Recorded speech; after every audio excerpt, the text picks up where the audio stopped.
We greet you from Miller Park on an overcast and warm Milwaukee afternoon for Chicago Cubs baseball on WGN Sports. The Cubs trying to avoid the sweep today as they take on the first place Brewers. We welcome Cub fans from all over the country watching on WGN America, America's home for baseball. Hi again, everyone. Along with Bob Brenly, I'm Len Casper. The Cubs have scored just 2 runs, losing the first 2 games of this 3-game series. A very newsy morning here in Milwaukee. The Cubs stuff first. They have traded right fielder Kosuke Fukudome to the Cleveland Indians in exchange for a couple of minor league prospects and Tyler Colvin back in the big leagues. Yeah, Tony Campana getting the start in right field today, but I'm sure we're going to see a lot of Tyler Colvin down the stretch. As far as the 2 youngsters, Abner Abreu, a guy with great power potential in the minor leagues. Don't know a lot about Carlton Smith at this point. Tony Campana, by the way, will get his first major league action in right in the leadoff spot this afternoon. The news for Milwaukee, not terrible for Ricky Weeks. They're saying 2 to 6 weeks with a very severely sprained left ankle. Yeah, it was an ugly looking play, a routine ground ball to Starlin Castro at shortstop. He had some issues getting the ball across the diamond, and as Weeks lunged for the base, he hit the inside corner, rolled horribly on that left ankle. And Doug Melvin and the Brewers looking for some potential infield help at the trade deadline. This may add a sense of urgency to that pursuit. So he'll be out at least 15 days. He's on the DL. This guy will be in the lineup as always, and Prince Fielder's done a lot of damage against the Cubs. Well, he's in a contract year, a potential free agent at season's end, and he's having some kind of a salary rush against the Cubs this year. So the Brewers have jumped past St. Louis and Pittsburgh. They're a half game up in the division at the moment. We'll talk about today's starting pitchers when we come back. Randy Wells will get the ball, looking for his 2nd consecutive win.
Baseball brought to you by Bud Light Lime. The just right taste of Bud Light with a refreshing splash of 100% natural lime flavor. Pepsi Max, the official soft drink of Major League Baseball and your Chicago Cubs. 0 calories, maximum Pepsi taste. Ford, the newest vehicles on the road are now at your local Ford store. Like the all-new Ford Explorer, SUV, 100% reinvented. Visit localfordstores.com. Ford, drive one. And by the Illinois Lottery. Play the Wheel of Fortune instant game from the Illinois Lottery for a chance at $250,000. Cubs trying to reverse a couple of trends. Milwaukee with the best home record in all of baseball, 35-14, and the Cubs just 15-26 within their division. Let's talk starting pitching tonight. We saw a lot of changeups from Chris Narveson the other day. We actually saw some from Zach Greinke last night. We're going to see more today. Randy Wells and Sean Markham. Let's first talk about the Cubs starter. Bob, he's coming off his first win in 3.5 months. Well, and hopefully it'll be another step forward for Randy Wells today. It seems like this season has been one step forward, 2 steps back, but he was really good against Houston last time out, and he's been really good in this ballpark in his career. Sean Markham has never faced the Cubs in his career. That will change today as the former Blue Jay looks for his 10th win. This guy is basically a 6th-inning pitcher. The numbers really skyrocket after that 6th inning of work. Hopefully the Cubs will be able to keep it close until then. Well, we've talked about it. All these games are big for the opponent. After here in Milwaukee, we go to St. Louis and then Pittsburgh, the top 3 teams in this division. First things first as the Cubs try to contain big Prince Fielder. And this high-powered Milwaukee offense will have the lineups and all the action coming up next.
By Xfinity, only from Comcast. Brats and the Dogs are on the grill. Here's what's gone on the first 2 games of this series. The Cubs got a 2-run homer in the first inning on Tuesday night. They have not scored since. Brewers starting pitching, Bob, has been excellent lately. And the bullpen hasn't been bad either. It's just been a very well-pitched series on both sides of the ball. Yeah, the Cubs have pitched well in this series, but unfortunately 0-2. Milwaukee now half game up on the Cardinals, who lost last night to Houston.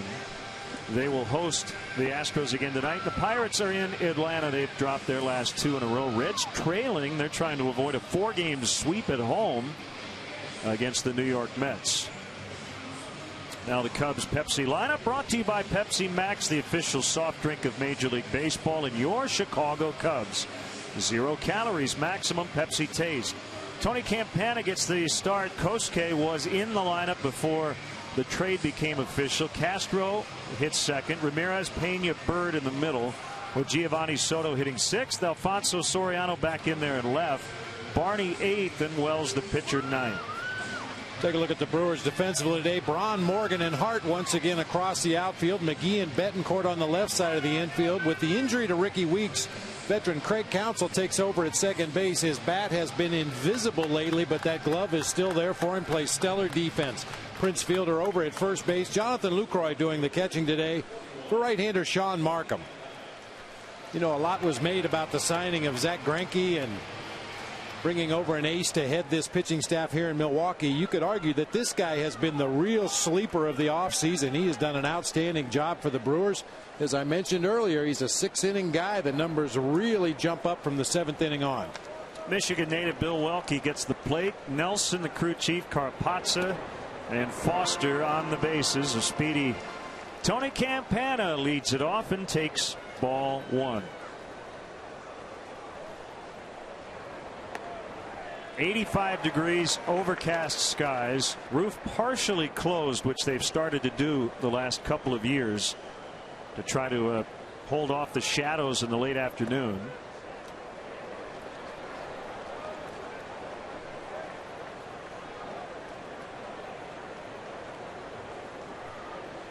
The roof closed last night, got a torrential downpour throughout the evening, but wasn't a problem inside. I mentioned those numbers from Markham after the 6th inning. If you look at his splits, inning 1, 2, and 3, opponents hitting only 191 against him. Innings 4, 5, and 6, it jumps up to 216. But then in 7, 8, and 9, the batting average for opponents is 381. Breaking ball pounded on the ground. Safe at first. Campana beat it out.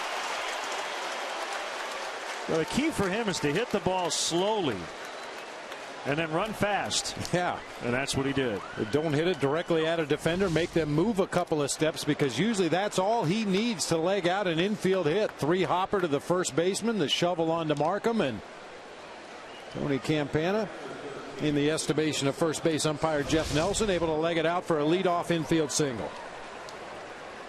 Campana getting his 17th major league start, but the first time in right. All the other starts coming in center.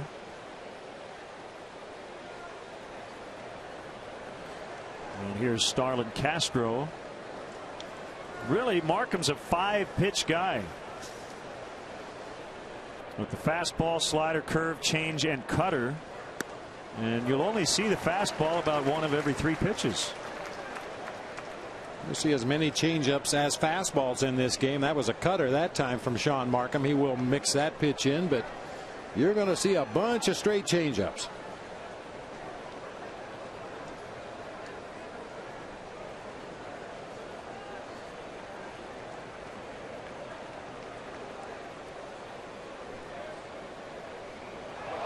Throw gets by. Campana on his way to second.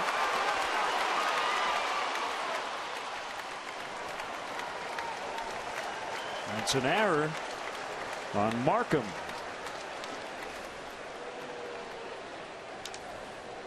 I talk about speed changing everything. With a lot of the Cubs runners, Markham wouldn't even risk a pickoff throw at first base, but with the speedy Campana over there, he's got to pay attention.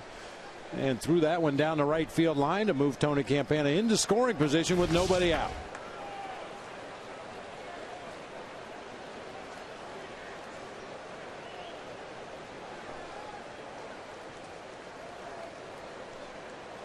The first error of the year charged to Markham. 29 years old, 6 feet 195 pounds. They got him from the Blue Jays in December for an infielder, Brett Lowry.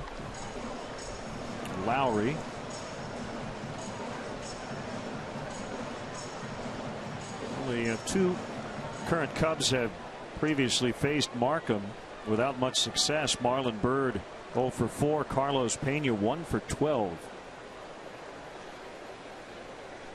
Well, that trade to the Blue Jays, one of those that potentially could benefit both ball clubs. Obviously, Markham has been a huge addition to this Brewers pitching staff, and Lowry has a chance of getting called up by the Blue Jays before the end of the season this year. Good looking, offense oriented middle infielder.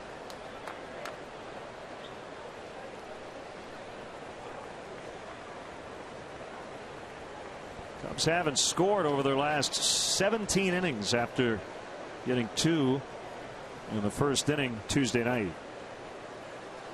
They were shut out 2-0 last night.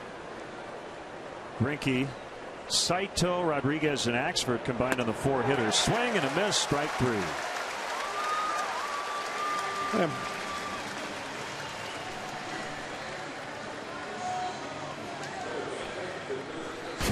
On Tuesday night against Chris Narveson, a first pitch fastball right down the middle of the plate, and we know what Rami does with first pitch fastballs in the strike zone. Deposited in the left field bleachers. Well, you mentioned the Cubs' struggles to score runs in this series, and part of the problem is what we just saw from Starlin Castro. We got a runner at second base with nobody out. You'd love to see an RBI base hit, obviously, but at worst, some kind of a productive out to move Tony Campana up to third base. Unfortunately, the Cubs have not been able to do that with any regularity, not only in this series, but the entire season. Looked like somebody lost his or her cell phone onto the warning track. Ryan Braun retrieving it.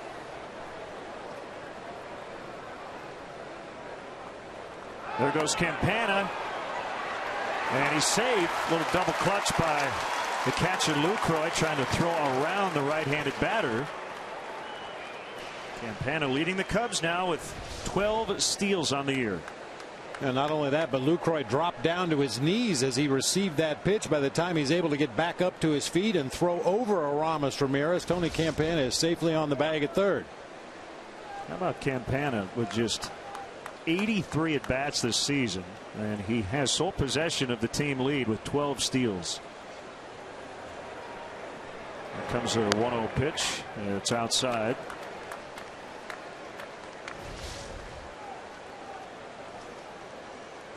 It looked like it came down in pieces. That's not a good thing. No. Like Ryan Braun put the battery back on and tossed it to that fan.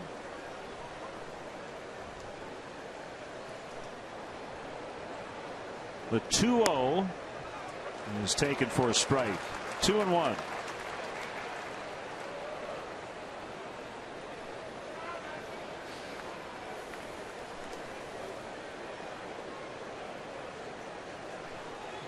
Well, Ramos, the best hitter on this team, and has been one of the best hitters in baseball over the last month or so. Fly ball out to Corey Hart as Campana ready to tag. And Campana scores. It's a sac fly for Ramos. He's knocked in all 3 runs in this series.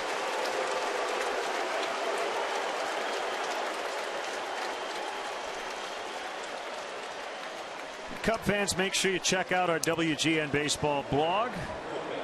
WGNTV.com. I have a post about the Cubs' inconsistent offense, particularly in this series.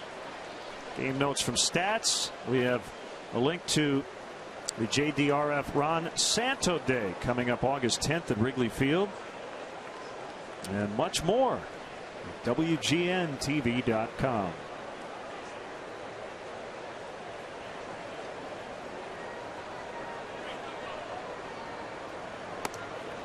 Well, that was a great RBI situation for Aramis Ramirez right there. You have the fastest player in the organization at third base with 1 out. Brewers were playing their infield back. He would have scored on any ground ball. As it is, he lofted that fly ball to deep right field. Corey Hart, even with a strong throw, no chance to get Campana at home plate.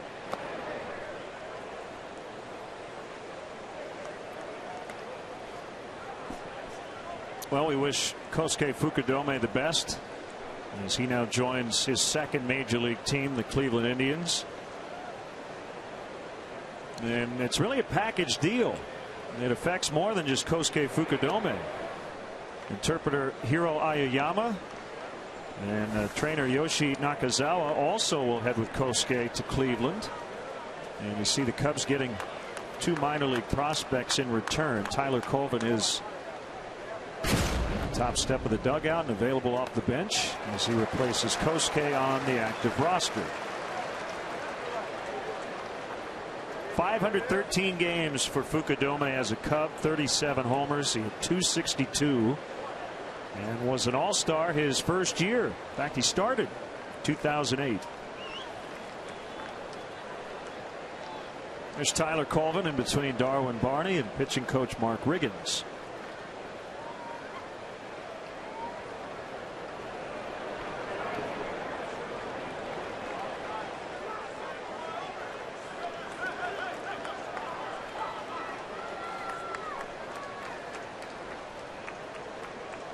Thanks, Carlos. We appreciate it. He was blocking our view. Partial eclipse.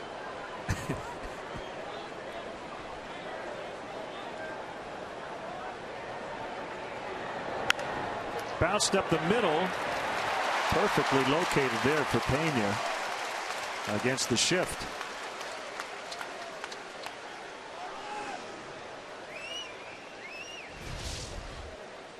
Yeah, even with the shift, there are holes in that infield defense, and this time Pena is able to find one just past Betancourt into center field. That's Casey McGee on the left side of your picture. The shortstop Betancourt was playing on the second base side of the bag, and Pena able to bounce it through into center field for a base hit.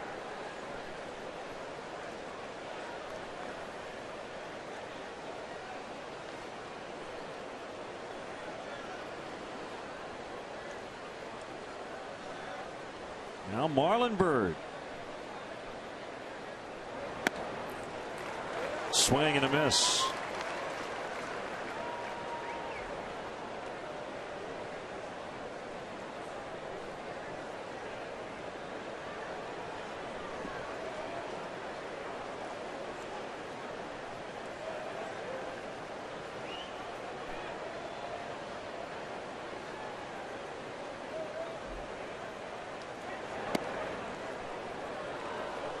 Wanted that pitch, didn't get it from Bill Welke. The strike zone has been pretty large to this point in the series. It's probably a strike the last couple of days. Oh yeah. We saw pitches a lot further than that out of the zone called strikes the last 2 days. Golfed in the air out toward Hart. Routine play, and that's the inning. Cubs get a run, however, their first in 18 innings. Here come the Brewers against Randy Wells.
Starting lineup, Corey Hart leads it off. Remember, just under 2 weeks ago made the switch from 5-1 with Ricky Weeks going down in the order. Morgan, Braun, fielder Casey McGee takes over that fifth spot with Weeks now on the shelf. Betancourt, the shortstop, Lucroy, the catcher, Craig Counsell really scuffling is at second, and Markham, the pitcher, hits ninth. And let's check out how the Cubs take the field defensively today behind Randy Wells. Brought to you by Pepsi Max, the official soft drink of Major League Baseball and your Chicago Cubs. 0 calories, maximum Pepsi taste.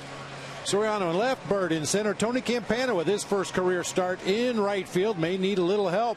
Doesn't really have a right fielder's arm. Cutoff man may have to go out a little bit further today. Ramirez, Castro, Barney, Pena once again across the infield. Giovanni Soto doing the catching today for right-hander Randy Wells.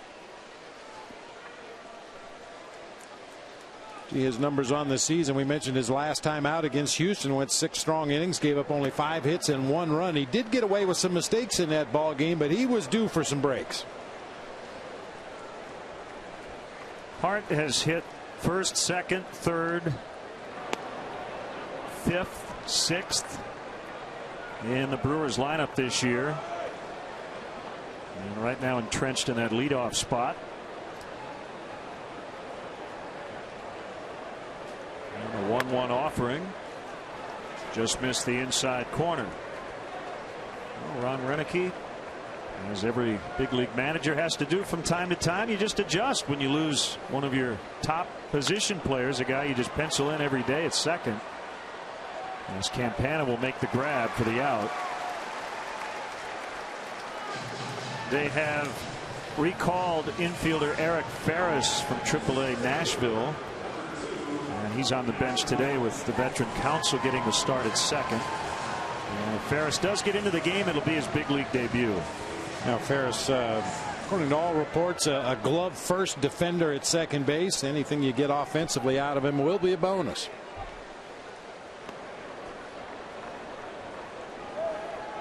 Morgan 1 for 8 in the set with a double.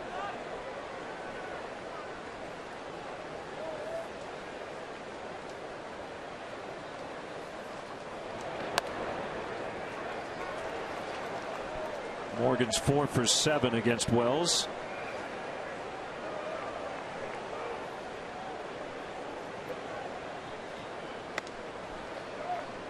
Fastball missed low and outside, 2-1.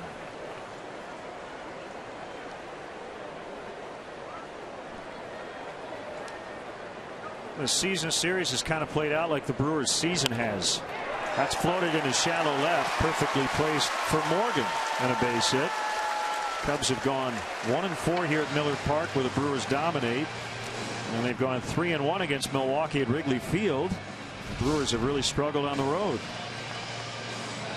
Little jam shot floater just over the head of Starlin Castro into shallow left field. Nyjer Morgan has really had some rough at bats in this series already, but able to fight that one off for a base hit. Now Ryan Braun 3 for 8. All the hits coming in game 1. Still not running at 100%, dealing with some left leg issues.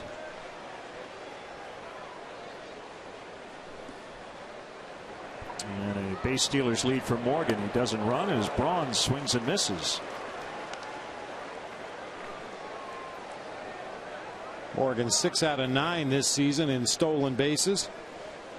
I tell you, you hit that 2 spot in the Brewers lineup. Even if you've got base stealing speed, you're probably not going to get a lot of opportunities to run with Ryan Braun and Prince Fielder hitting behind you. No way Ron Renicky wants to run into outs with his 2 best hitters coming to the plate.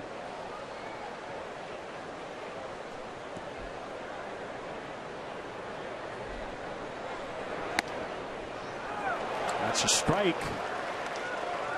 0-2.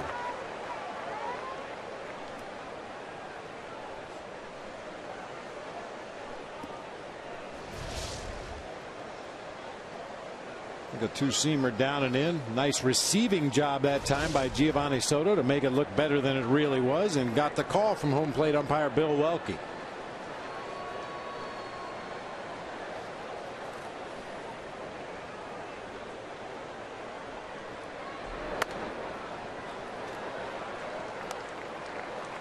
Love to hear from you via email. Len and Bob at Tribune.com. You can follow us on Facebook and Twitter as well.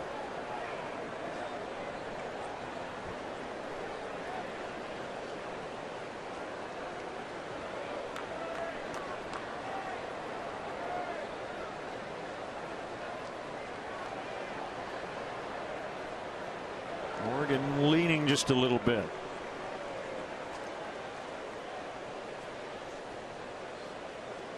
Garth Orge is the Brewers' first base coach. Ed Cedar, Waukegan, Illinois native, is across the way at third.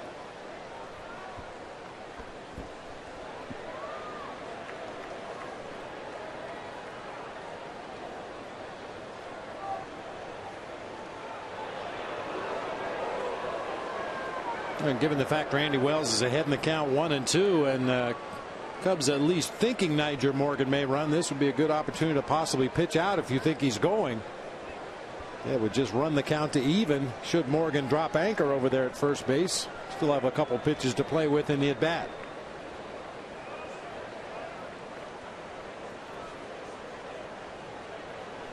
Not running as Braun drills it into left. First and second for Fielder.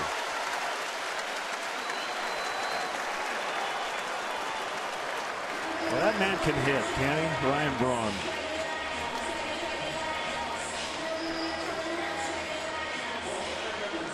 Well, that's all he's done since coming to the major leagues. Hit that one off the end of the bat a little bit, an elevated fastball, but able to muscle it out into left field. The lowest average he's had in the big leagues is 285.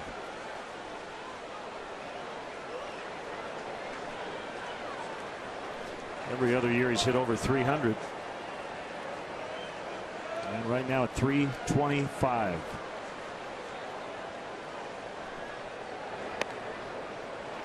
Changeups outside to Fielder, who's gone deep 3 times against the Cubs this season after not homering against them last year.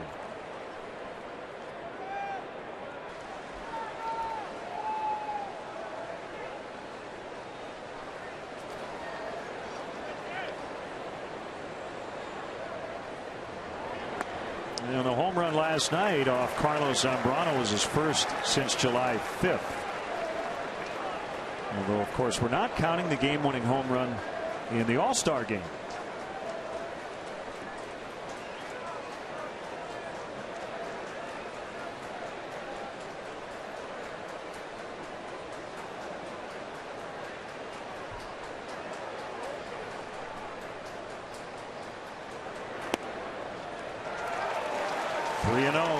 We have mentioned this before, and I had a pretty good idea his agent Scott Boras would mention this as well to any prospective destinations in the offseason. Durability is a pretty important factor in this game, and Prince Fielder has shown a lot of it in his career. 3-1.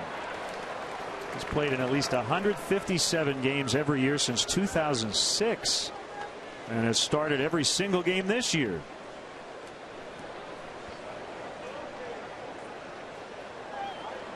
That's how you pile up the big home run and RBI totals.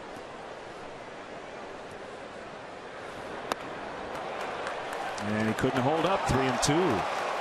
That's because nobody wants to tell him he's not playing today. I wouldn't want to be the manager or coach to have to tell Prince, yeah, we're going to sit you down for a day or two. This guy just loves to play the game, expects to be in that lineup every day, expects to produce every day.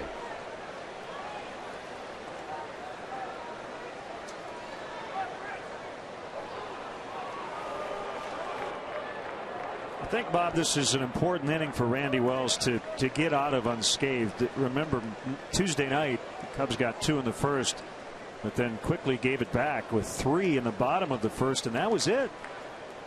Final was 3-2. The Cubs have scored a lot and given up a lot in the opening inning. Ball 4. Bases loaded.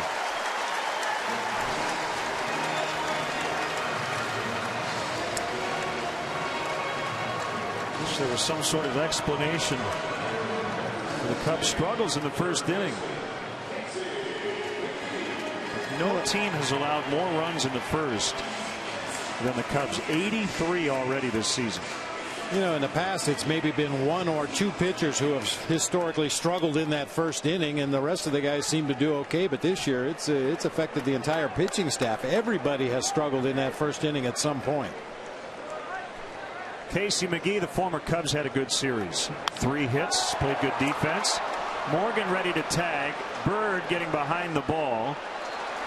And he's going to throw to third. Braun's not going to test him, and Milwaukee answers with a sac fly of their own.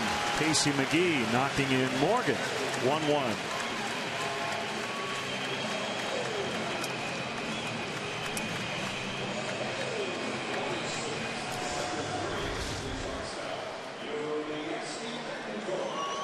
Middle of the plate slider. McGee gets under it and lofts it high in the air to right center field. And Marlon Byrd unleashes that throw to third. That's absolutely the right play to make right there. You try to throw Nyjer Morgan out at home plate, and suddenly you find Ryan Braun on third, Prince Fielder on second. Yeah, you just concede that run from deep right center field and make sure those other 2 guys stay right where they're at.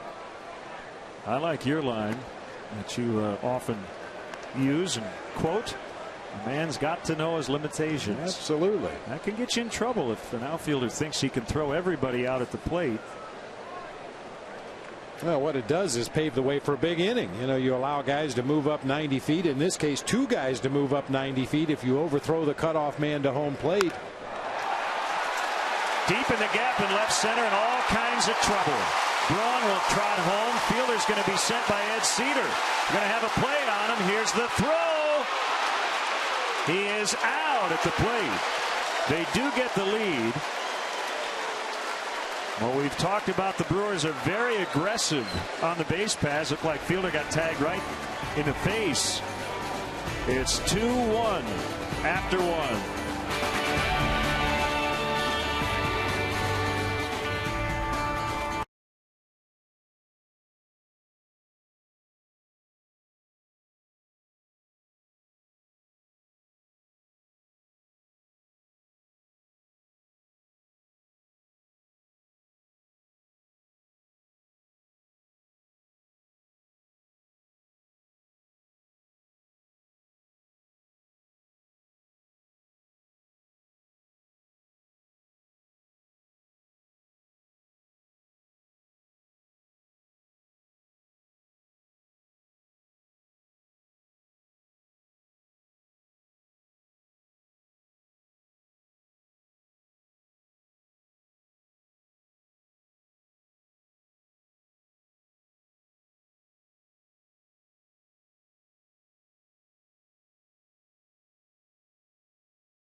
Yuniesky Betancourt looked like he was going to score 2 teammates that time. Good relay by Starlin Castro. His throw all the way to Giovanni Soto in the air, who has the plate blocked.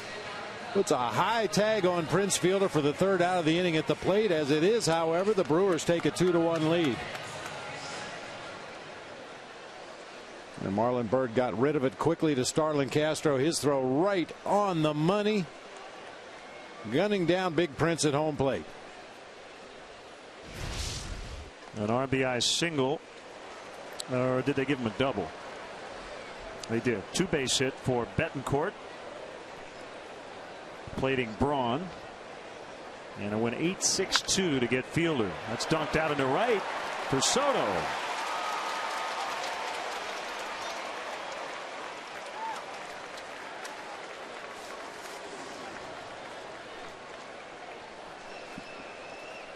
Leadoff man on for the 2nd consecutive inning.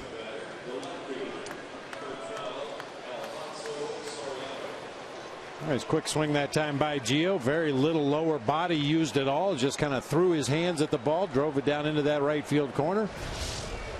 Here we go again. Got to get this guy going, Alfonso Soriano. 10 homers in April, just 5 since. And a really tough month of July.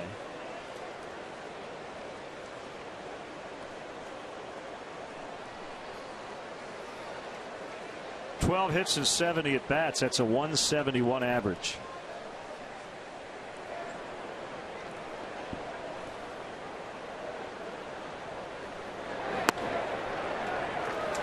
And he looks at a strike. And a lot of his 12 hits haven't exactly been line drives. He's had his share of broken bat floaters that have dropped in, ground balls that have found their way through the infield.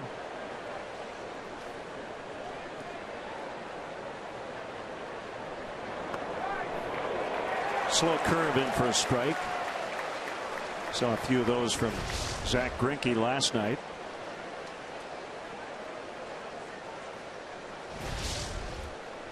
Markham was born in Kansas City. He is a Chiefs season ticket holder. Pitched at Missouri as a freshman, then transferred to Southwest Missouri State as Soriano chased a bad one for strike 3.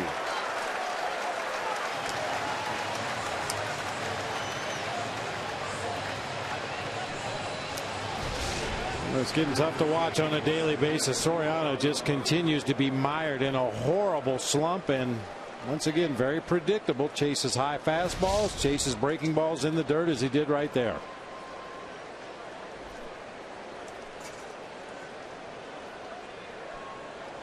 When we talked to Mike Quaddy this morning, it was before the Kosuke Fukudome trade was official, so we didn't get into the question of what he does at the top of the lineup now against righties. We'll have some options here. We assume Tyler Colvin's going to get a lot of the playing time now in right.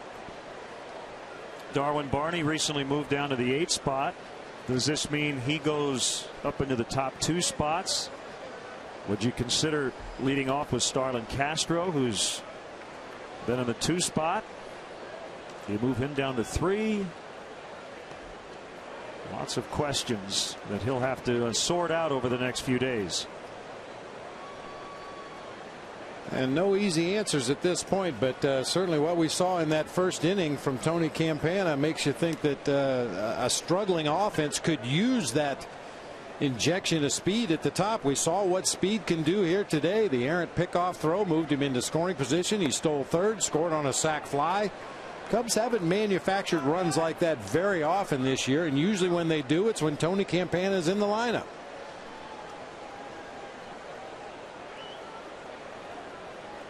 Well, then the other question is, if you need to get Tyler Colvin into the lineup, does Alfonso Soriano start to lose some playing time, considering how much he's struggled?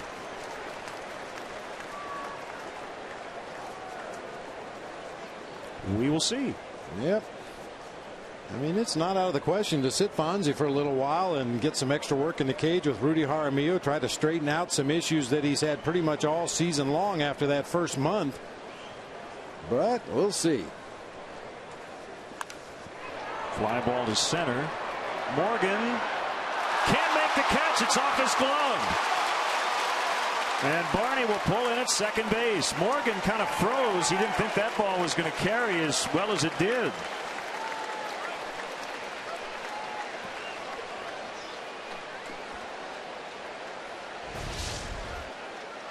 And Barney fooled Nyjer Morgan with how hard he hit that ball. As it is, he got a glove on it, just wasn't able to close that big outfielder's glove around that drive. Looked like it hit off the thumb, rattled around, and then dropped to the grass out there in deep center field. It's a double for Barney.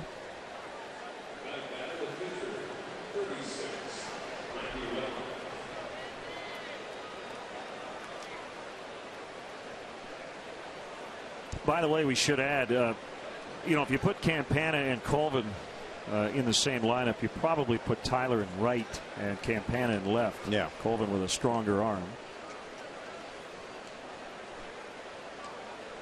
Again, without chatting with the manager, I think Colvin's going to get most of the time, and then the other issue is, can Soriano get it going?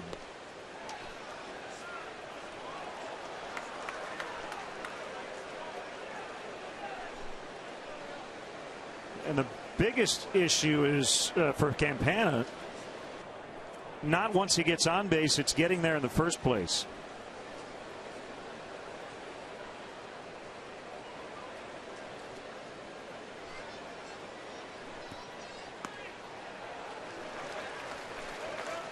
One and one. And as if we need more issues. You wonder how many starts Tyler Colvin will get against left-handed pitching. Reed Johnson has been bothered by nagging injuries, hasn't been available as often as Mike Quaddy would like to use him. Same thing for Jeff Baker, some nagging injuries that just seem to keep him from being at a full 100%. And when your bench players aren't available, your platoon guys aren't available, it makes it much tougher to play matchups against opposing teams. Wells able to hold up. That's a big swing pitch. Looked like Randy got a break. Brewers have their infielders in, not all the way to the grass. But they will try to cut down Soto if they can.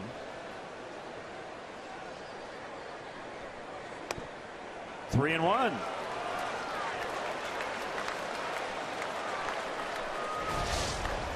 Hard sinker inside off the plate. Good take that time by Randy Wells to run it to 3-1.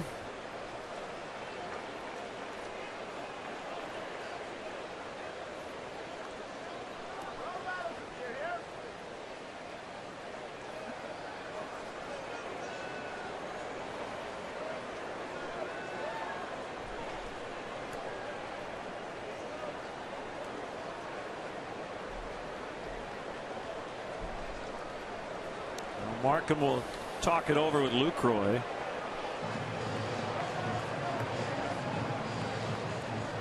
A lot of guys who come out of the American League East as starting pitchers tend to work slowly because they're forced to. Yeah. So often. Matt Garza never in a hurry, and Markham really taking his time here. Big 3-1 pitch fouled off by Wells. 3-2.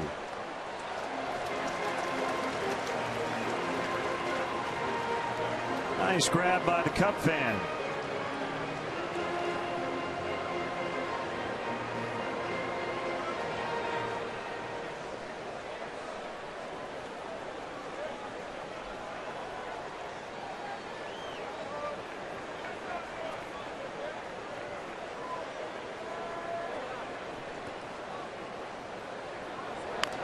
Bounced foul. The other part of it too, Bob, is we said he has 5 pitches. So sometimes takes him and his catcher a little while to get on the same page. Especially with the runner at second base, where the catcher's going to go through a series of signs. If Markham happens to shake off that series of signs, most teams go back to the first sign. After you give a series and the pitcher shakes his head no, it's the first sign you see after that. But Markham and Lucroy just couldn't decide on which pitch to throw. Infield pop up. Betancourt will take it away from Markham.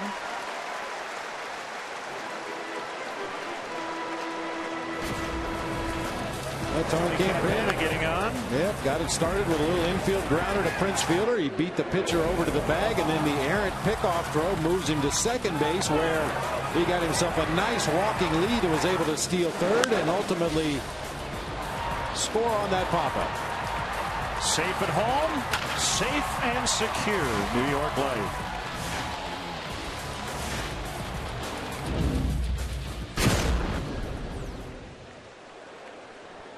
Cornermen still in against Campana. They're back up the middle. Small sample size, but he started the day with a .299 on base percentage, which certainly has to improve from that leadoff spot. He's been on once out of 2 tries today.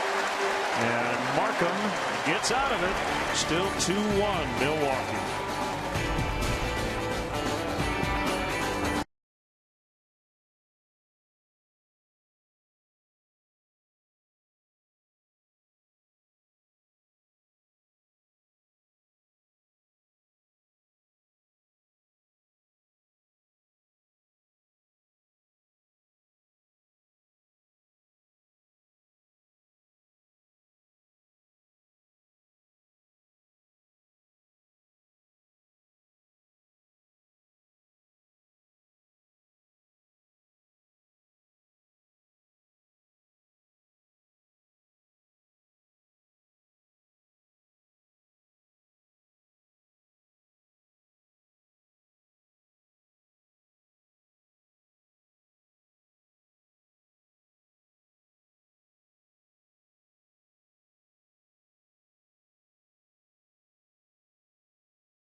At Wrigley, well, Cubs Destination has spots available for this highly anticipated matchup.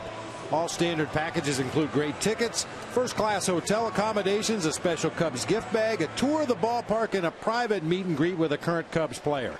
For more information, visit Cubs.com. 2-1 Milwaukee. As a catcher, Lucroy takes a strike. 2 for 6 in the series. Batting 7th with Craig Counsell in the 8th spot.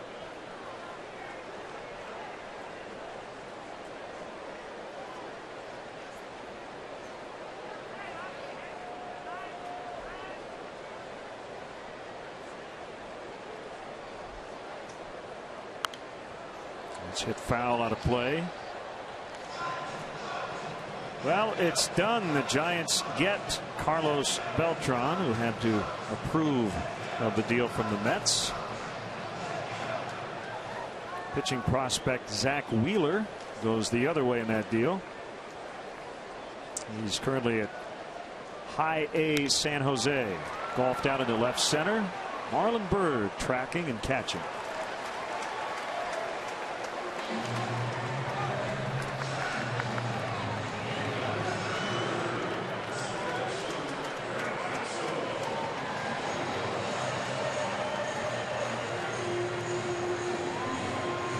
Beltran is expected to hit third and play right tonight for the Giants, who are at Philadelphia. I believe Tim Lincecum's also scheduled to pitch. He was scratched a couple of days ago with the flu.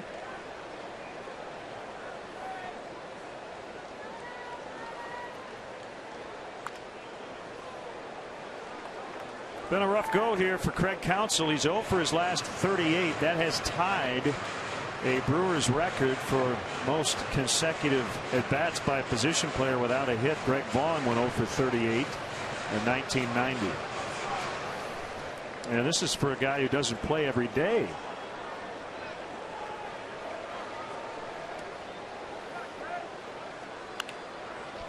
Up the middle, surrounded by Barney. 2 down. When you play the Wheel of Fortune instant game from the Illinois Lottery, you could win one of 5 top prizes of $250,000 or one of over 52,000 additional prizes ranging from $50 to $1,000 instantly.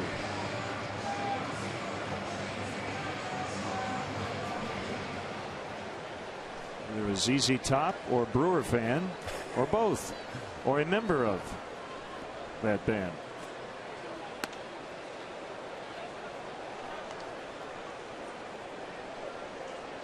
There's a pitcher, Markham. He has 1 career home run. It was a grand slam earlier this month.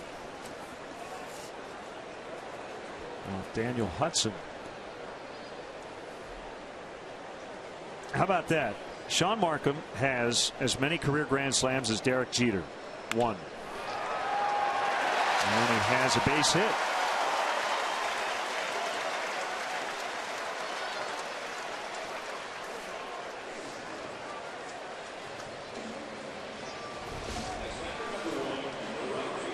He's about 2,999 hits behind Derek Jeter, even though he does have a grand slam.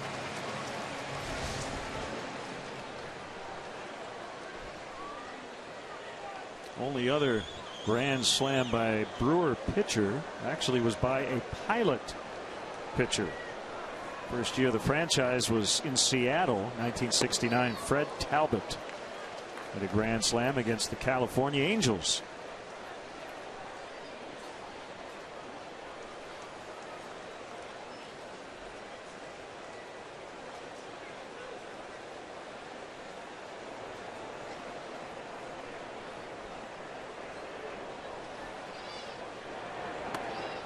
Inside to Corey Hart.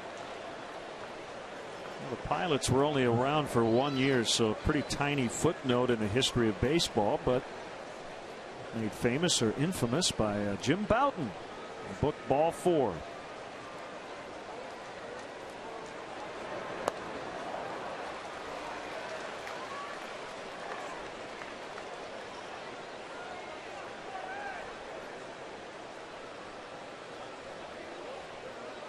book today might seem a little tame by current standards, but it was groundbreaking at the time, and Jim Bouton was not a very popular big leaguer among his peers. High and deep.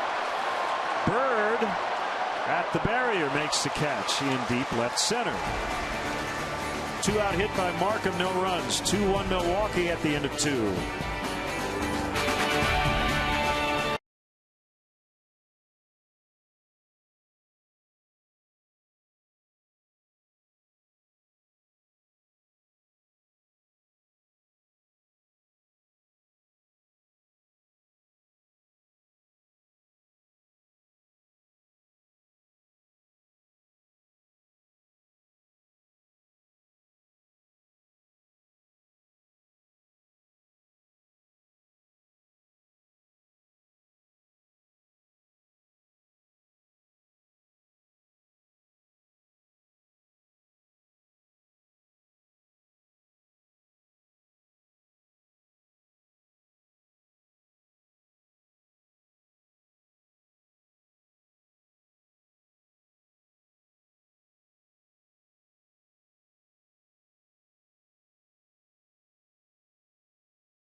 The 2011 Chicago Cubs baseball season on WGN is brought to you by Bud Light, the sure sign of a good time. Here we go.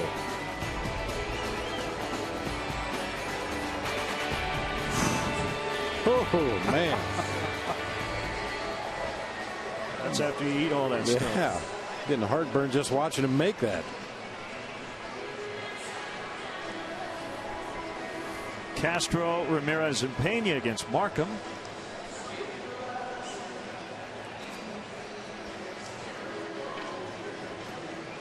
Great to see Haley and Jack Bauman rooting on the Cubs here at the ballpark today.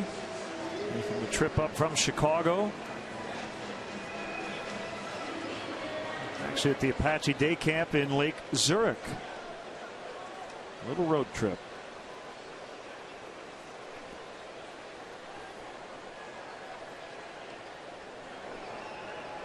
Castro struck out his first time.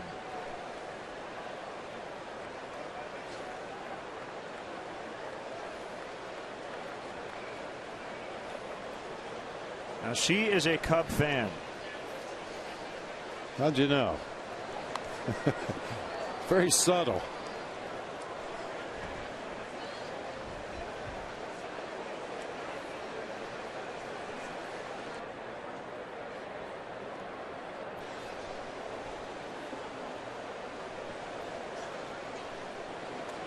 Markham last year came off Tommy John surgery and would go on to win a career best 13 games and make a career high 31 starts.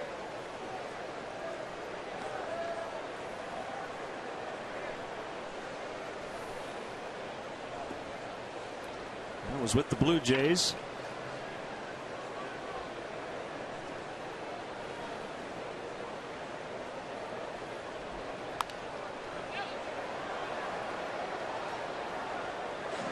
And one thing I've watched throughout this series, the Brewers catcher Jonathan Lucroy having himself a nice offensive year, has some issues throwing out runners on the bases. Some of that blame has to go to his pitching staff, however, but watch how small his target is behind home plate. Very little wasted movement after he gives his sign. Sets up, he's very still, he gets very small back there. Gives that pitcher a good stationary target. McGee charges, backhands, and a bad throw, and Castro's aboard. That's an error on McGee. That's 2 errors on the Brewers, and really it should be 3. The ball that was dropped by Morgan in center was called a double. Number 14 on the season for Casey McGee. Very routine play. Backhands it about belt high. Starlin Castro ends up moonwalking across the bag at first. Prince Fielder trying to sell first base umpire Jeff Nelson that he applied a tag, which he did not. He wasn't close. He missed him by about 4 feet. Not even sure Castro touched first on the first pass.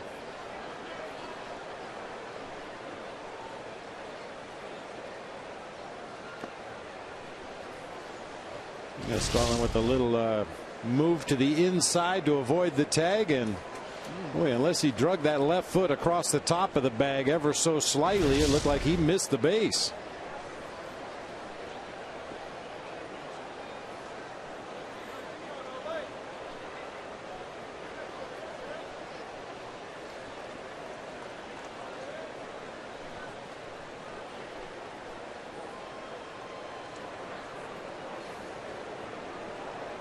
Kick in the 1-0. A cue shot to Counsell. 1 and 2.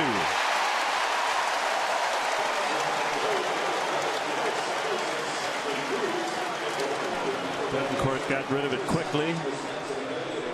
Bails out McGee.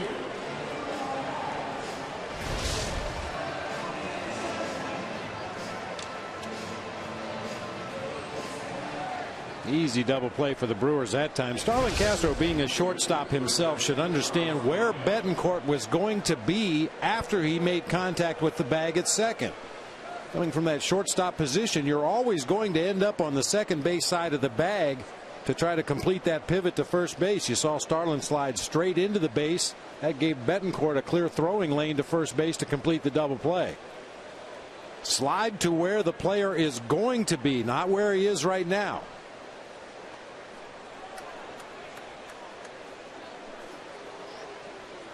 I've never seen a major league batter check his swing early in the count as often as Carlos Pena does.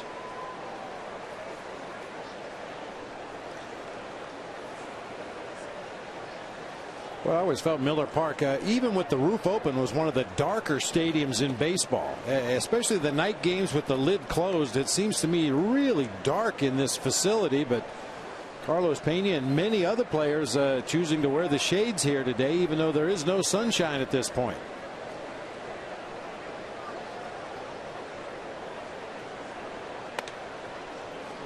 Missed again. 3-0 with Bird on deck.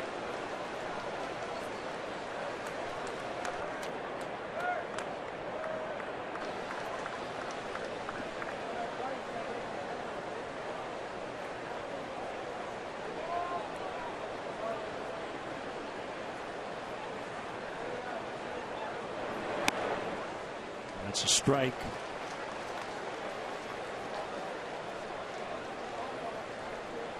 It just made it look like Sean Markham's pants are about 6 inches too long. Yeah, going with that boot cut.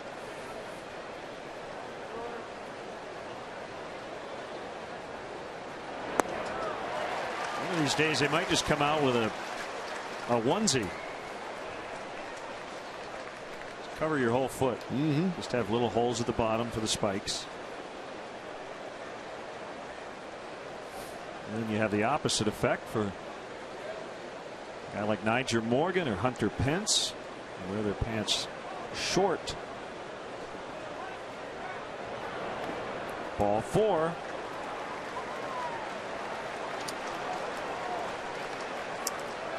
Hey, Cub fans, if you want to manage a game along with Mike Quaddy, log on to WGNTV.com right now and click on the WGN Sports Game Zone banner to connect to all the up-to-the-minute stats and information while you're watching at home. Game Zone is sponsored by The Great Escape, pools, patio sets, play sets, hot tubs, and more.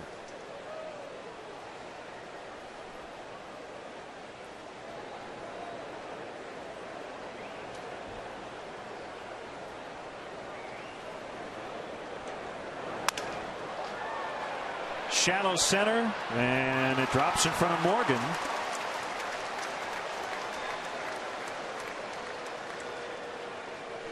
third base runner, but the first hit of the inning for the Cubs. Right off the end of the bat, sound like he may have broken his bat, which is a good thing. That ball died in front of Nyjer Morgan. Had he squared it up a little bit more, it probably carries a lot further and would have been the third out of the inning. Bird chatting with Cubs first base coach Bob Dernier. Ivan DeJesus over third.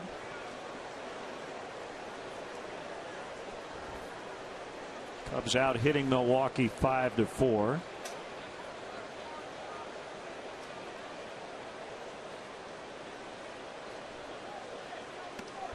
As Soto takes ball one.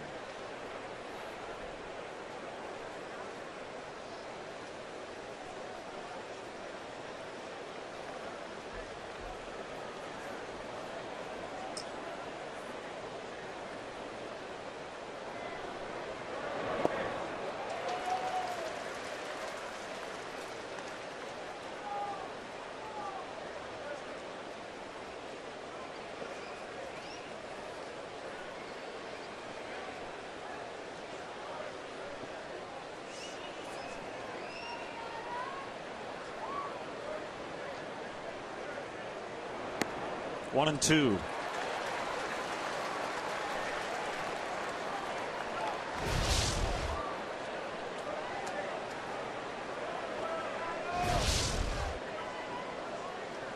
Now, this is a situation where Giovanni Soto recently has taken a lot of fastballs for called strike three. I think he trying to guess along with the opposing pitchers and catchers, thinking they're going to throw him some kind of a breaking pitch like that out of the strike zone, and he's taken some very hittable fastballs for called strike threes. Well, you can overthink an at bat.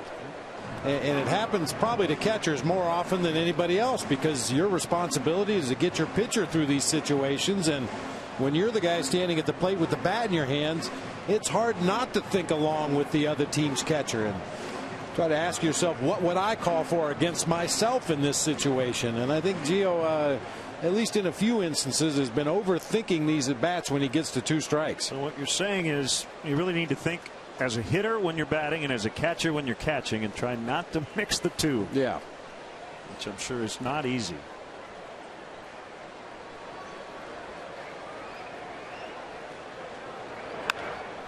Hit hard, but right at Counsell to end the inning. Cubs have stranded 5 through 3 innings. They trailed 2-1.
Cubs won. Final game of this series, and then it's off to St. Louis. We'll have game 1 tomorrow night at 7 right here on WGN.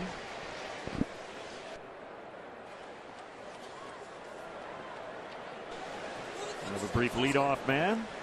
First pitch at 7:15. Matt Garza for the Cubs. Edwin Jackson in his Cardinal debut for St. Louis.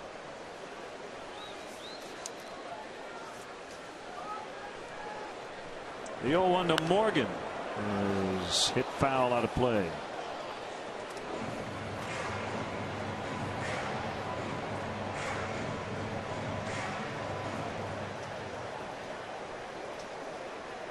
Fox's Ken Rosenthal reporting the Brewers are looking into Rafael Furcal.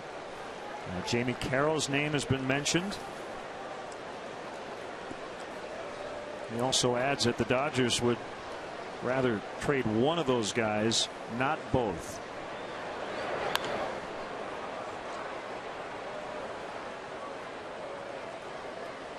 And originally they would have been considered in a left side infield deal, but now with Ricky Weeks out, you know, Jamie Carroll can play all over the diamond.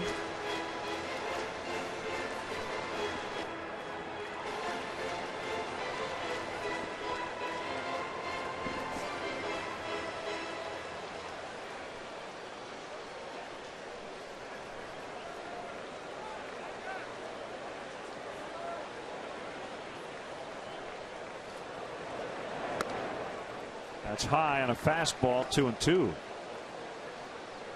Well, the reality is you're probably not going to get anybody quite like Ricky Weeks in a trade at this point in time.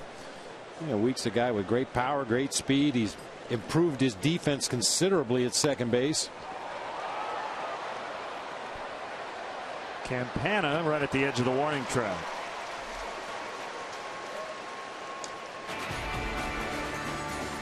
Chicago Cubs baseball on WGN TV is sponsored in part by Mega Millions and now Powerball from the Illinois Lottery. Friday's Mega Millions jackpot is $74 million, while Saturday's Powerball jackpot stands at $133 million. And we should also add, you know, one of the big reasons the Indians wanted Kosuke is they've got two their outfielders on the disabled list, center fielder Grady Sizemore and Shin-Soo Choo, their right fielder. So Kosuke could get significant playing time with the Indians.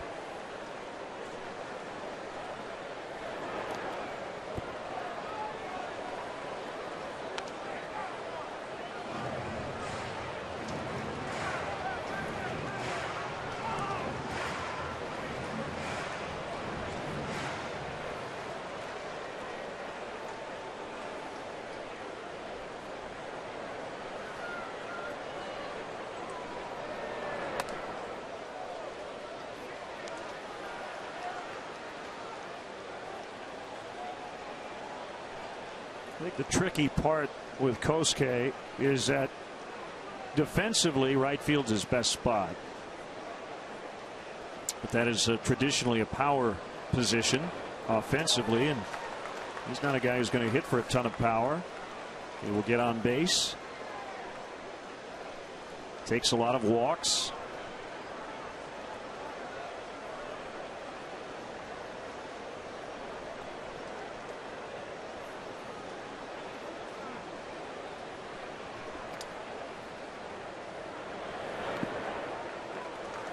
Change up in the dirt to make it 3-2.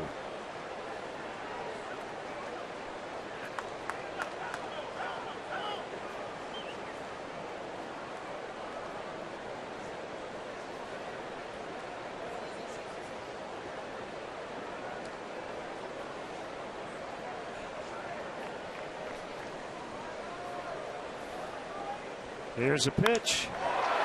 Hammered to deep right center. And it will go a home run. Ryan Braun smoked it out of here, and it's 3-1.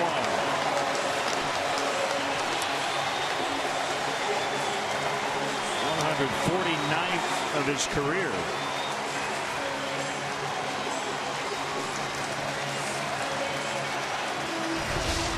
And Braun with great carry to the opposite field here. Elevated fastball right in the middle of the plate. He's known more for his pull power, but really flexed his muscles on this one. Got it up into the bleachers out there in right center field.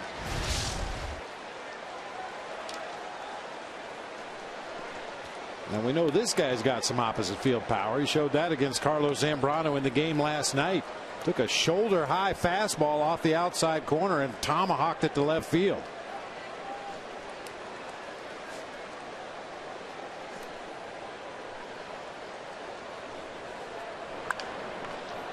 Ground ball into shallow right. Barney has some time and he gets him.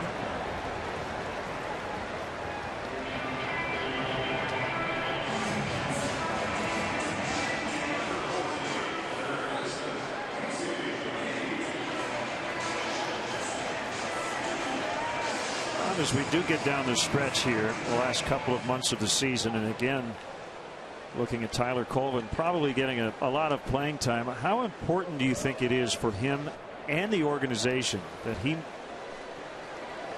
shows a lot of improvement? Really scuffled to start the season. AAA he was okay, but the thing that does alarm you a little bit, he only walked 5 times. He struck out 55 times at Iowa and just over 200 plate appearances. Well, that's going to be a big difference in the Cubs offense in general. With Fukudome leaving, you lose about 19% of your base on balls that your offense was able to draw this year. And if you just assume that Tyler Colvin is the replacement, as you mentioned, he's not a patient hitter. He's not a guy that's going to take a lot of base on balls. So consequently, he's got to hit a ton. He's got to hit his way on base. He's got to hit some home runs, drive the ball in the gap, pick up the RBIs that he should. And I think this is absolutely the time for him to show this organization what he can do. Home run by Braun makes it 3-1 Milwaukee.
Bud Light Bleacher Series provides fans with exciting new opportunities in the Bud Light bleachers this season, including free t-shirt Mondays, $3 12-ounce draft Bud and Bud Light Tuesday nights, and $1 Vienna beef hot dog Wednesdays. Tuesday night special is also available in select locations in the seating bowl.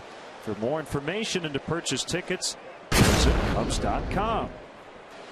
Looks like we are going to start even with the roof moving.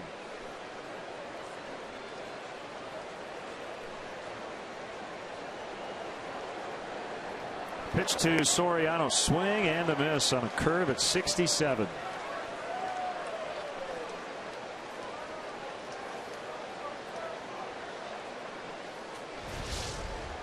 I call this the Bugs Bunny curveball because you could swing at it 3 times before it gets into the hitting zone. From the old Bugs Bunny cartoons.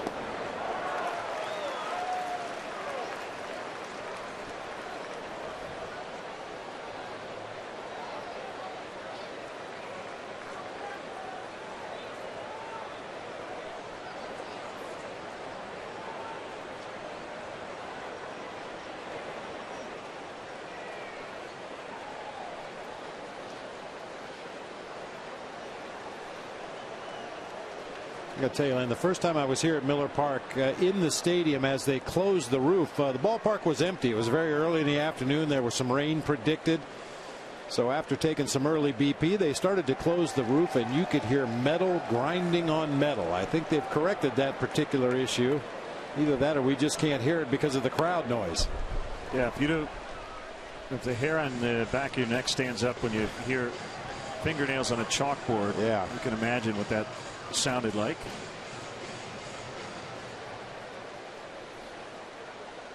Ooh, have you ever been in there? It's a roof driver.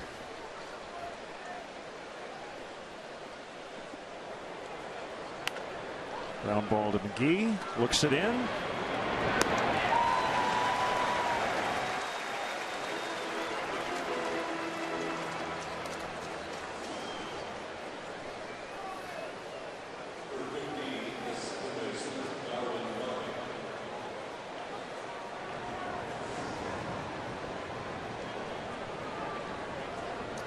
It's always a bit of an unsettling feeling in a big league clubhouse when anyone is traded, particularly a veteran who's been around for a while. And as we mentioned, in the case of Kosuke, it's not just the player, but a couple of staff members as well. And there's a decent chance we'll see Kosuke down the road, spring training or with another big league club. But once you walk out of that clubhouse, that's it. You're no longer a Cub. You've been wearing that uniform for almost 4 years. That'll be a strange feeling. It's a busy day for others as well. Tom Otis Hellman, the fine equipment manager for the Chicago Cubs, will box up Kosuke's bats, ship them off to Cleveland, along with any other personal equipment that he may have here at the ballpark in Milwaukee. Not to mention the guys that are back at Wrigley Field that will pack up Kosuke's locker and get that on its way to Cleveland as well. Jimmy Bank, the traveling secretary, making the arrangements to get Kosuke and the rest of his party on to Cleveland and hook up with that team, take care of the appropriate hotel reservations. Barney got jammed as Betancourt's got to hurry. The throw is in time. Barney just not at 100%. Remember, he was on the DL with the knee injury, so not running quite at top speed. That gave Betancourt just a little extra time. You might be able to see he's got a brace on his left knee.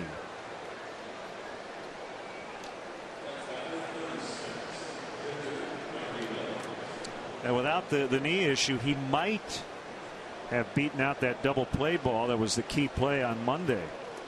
As the Brewers got out of that bases loaded, nobody out jam and won that game 3-2.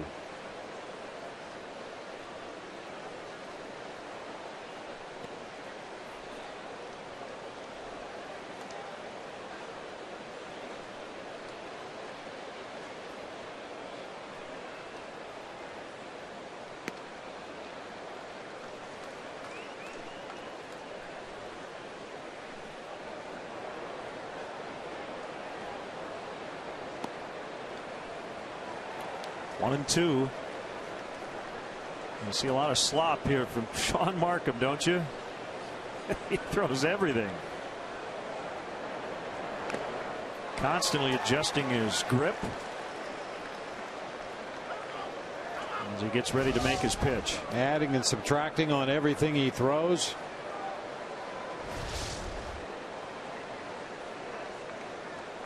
Not quite Bronson Arroyo, who will change his arm angles, but he has a wide array of pitches.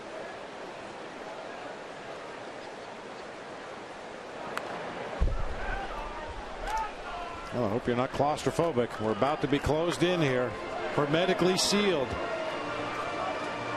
Fan-shaped retractable roof.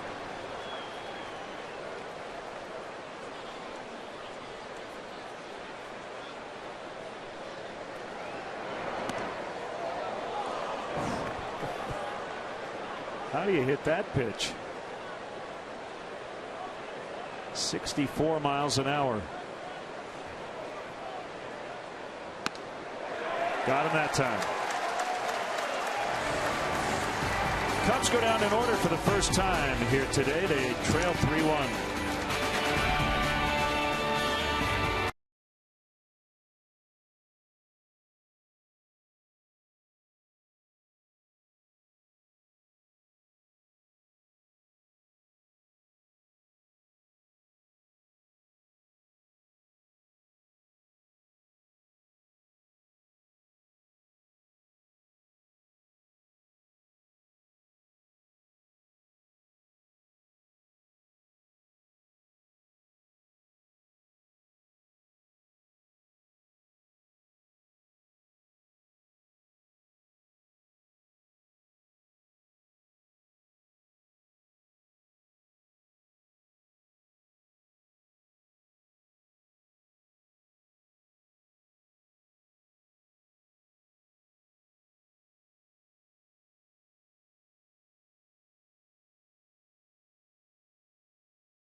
Upcoming schedule brought to you by Lincoln. It's not just luxury, it's smarter than that. Feel smarter at Lincoln.com.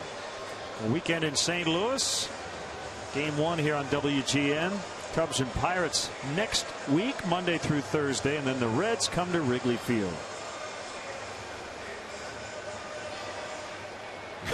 He wants that roof open. Yeah. Came all the way from Lake Geneva to get some fresh air here at the ballpark. He's not happy.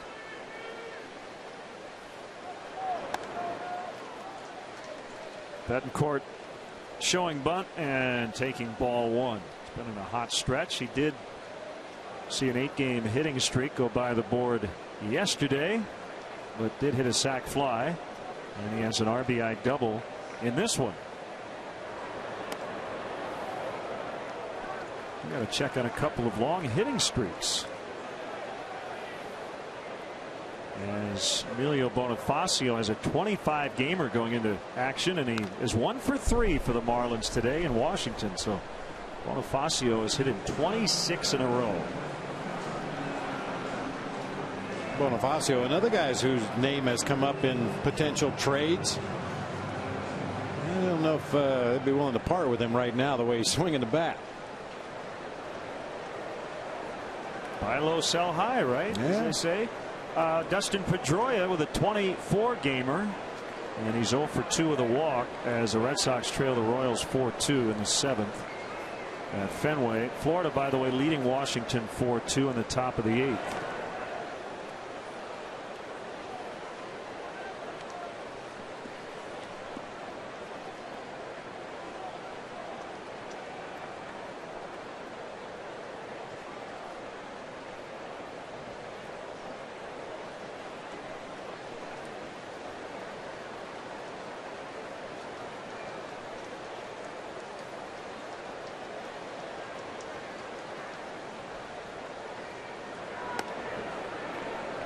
Sinker is low. Mentioned it off the top. Randy Wells 2-0 lifetime here at Miller Park. Going into action today. How about that? Couldn't get the bunt down. He swings away, and it's basically like a bunt. Well, when a guy's hot, he gets hits like that. Yeah, especially with 2 strikes. Aramis Ramirez was drawn in earlier in the at-bat protecting against the bunt, but once the count goes to 2 strikes, he backed up into a more normal defensive position, and then Betancourt with the swinging bunt. And again, this infield grass is as thick as it's ever been since they opened this ballpark. Seems to deaden every ground ball.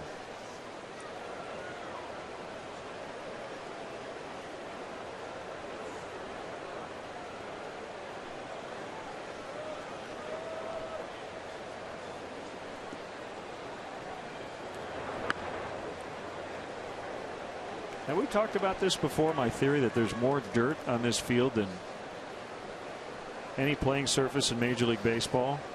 It might be partially due to the fact that it is a retractable roof and it's not easy to get sun covering the entire field. But look at how much dirt leads from the on-deck circle to the plate. Yeah, the extra pretty wide swath. Extra wide walk-up path. Diving stop by Ramirez from his knees. He gets one. Relay. Safe. Close. But Lucroy able to beat the relay throw. He did get the lead man, however. I didn't think there was any chance for Darwin Barney to complete this double play, but he makes the throw anyway as he avoids the sliding Rafael Betancourt. Oh, man, very close. Lucroy was in the air coming down on top of the bag there at first, almost simultaneously with the ball entering Carlos Peña's glove.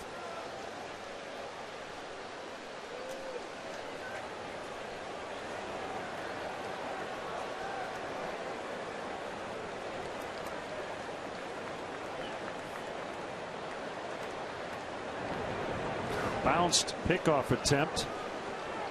Good play by Peña.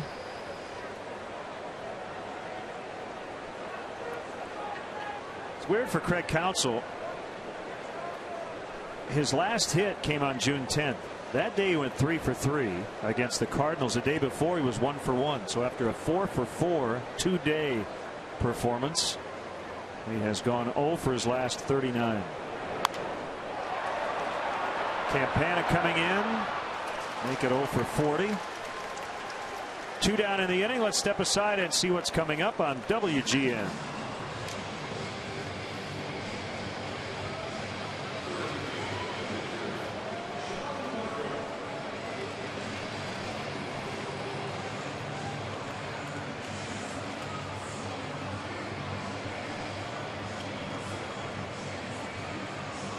Len and Bob and our WGN Sports crew from Miller Park in Milwaukee.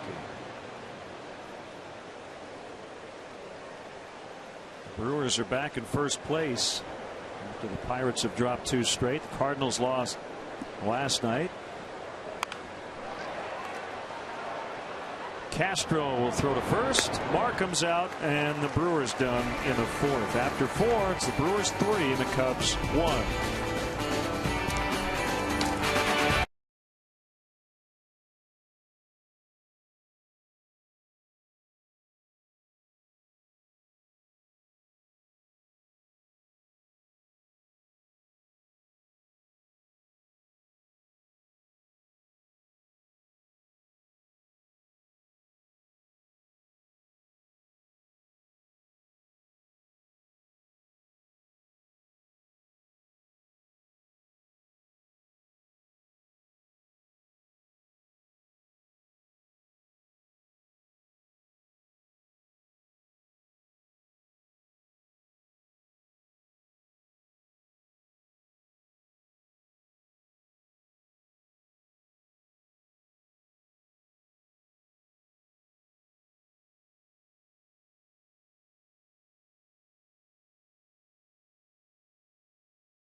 Today we want to recognize Bill K. Chevrolet for its support of Indian Boundary YMCA. Bill K. Chevrolet and your Chicagoland and Northwest Indiana Chevy dealers are supporting leagues and young ball players in their communities through the Chevy Youth Baseball Program. From the big leagues to the youth leagues, Chevy is truly the official vehicle of baseball.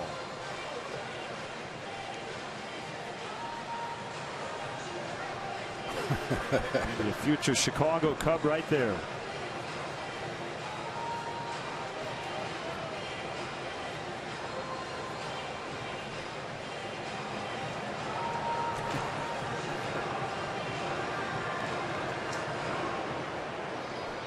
Tony Campana will start the 5th. He just joined us before the game. Kosuke Fukudome was traded to the Cleveland Indians for a couple of minor league prospects.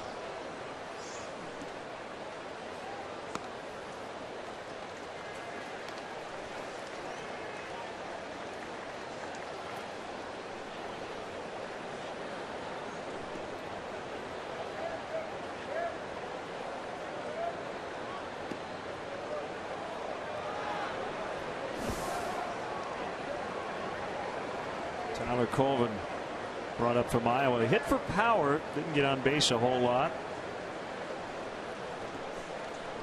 And he gets another opportunity here with the Cubs.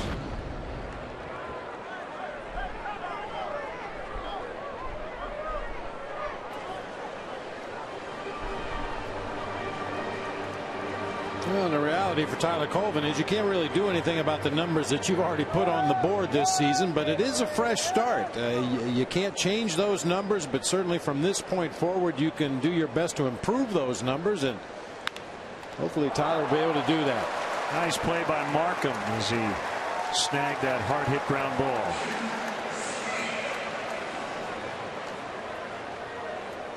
Well, Colvin has been asked about it, and I've talked to some people who've watched him play, just at least throwing the question out there, did the late season incident, which he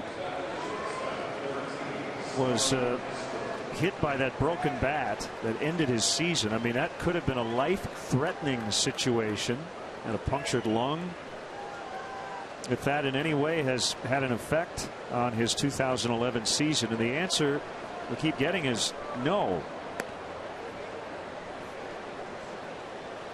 I'm not even saying a physical effect, or maybe just the psychological effect of it, but he has said that's not the case.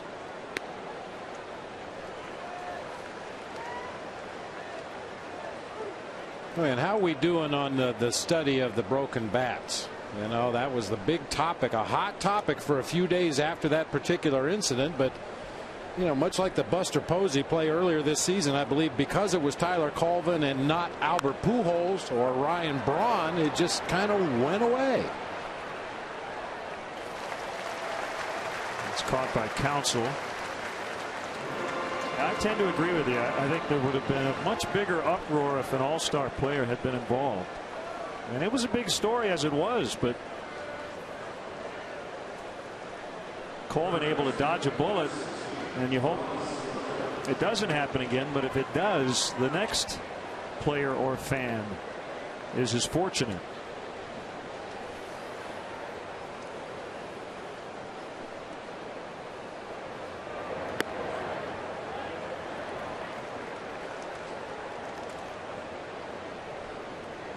I'm always most concerned with the fans. The players on the field are aware of the hazards of playing the game. Just by using their ears, they can tell when a bat has been broken at home plate, and perhaps a piece of it is likely to come flying in your direction. But boy, for the fans sitting in the stands, especially those that are sitting so close to the action, they just really don't have any time whatsoever to react, or any experience in dodging broken bats for that matter.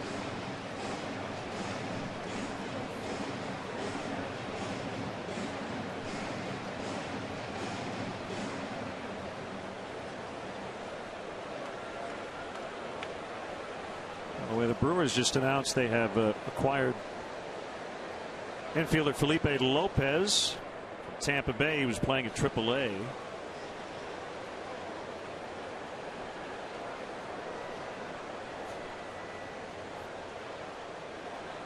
And it'll be his second stint in the Milwaukee chain as Betancourt throws out Ramirez, and the Cubs sent down an order for the second consecutive inning. 3-1 Milwaukee.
And five $5 footlongs from Subway. Just be the 500th texter to text Subway to 97999.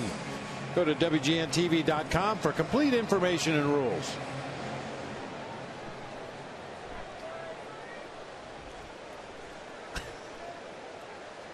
Cub Hunter. Okay.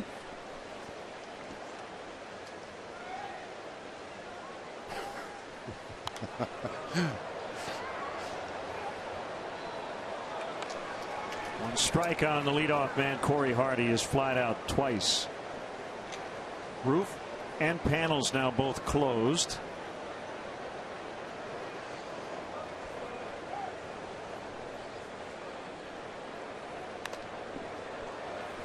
Banged off,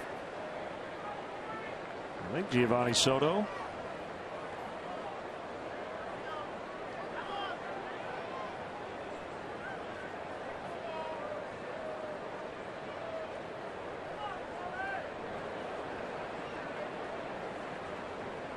And Wells ready for an 0-2. Here it is, right down Main Street. Second strikeout. They've both been of the looking variety. Some off-speed pitches to start the sequence. Gets Corey Hart in that slow motion mode and then just paints the outside corner with an 89-mile-an-hour heater for strike three.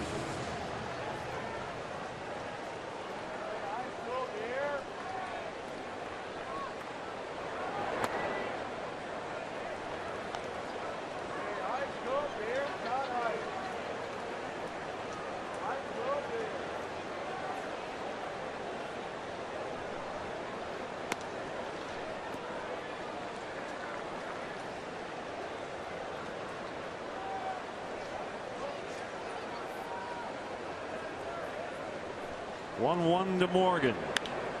Fair ball rolled into right. Campana gets over there quickly. Morgan has to settle for a single.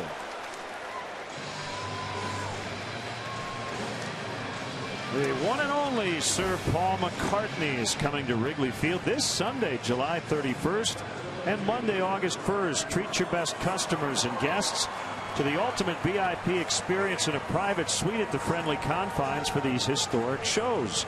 Mezzanine suites are limited and available now. Call 773-404-4200 for more details and to book your suite today. Braun with a single in the first, a home run in the third. He has scored both times. And you usually do score when you hit a home run. Kind of a rule. Yeah.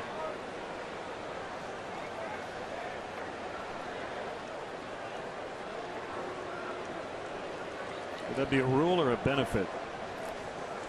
I think it's a rule. Yeah. That's a benefit too. If you hit a home run, you get the score.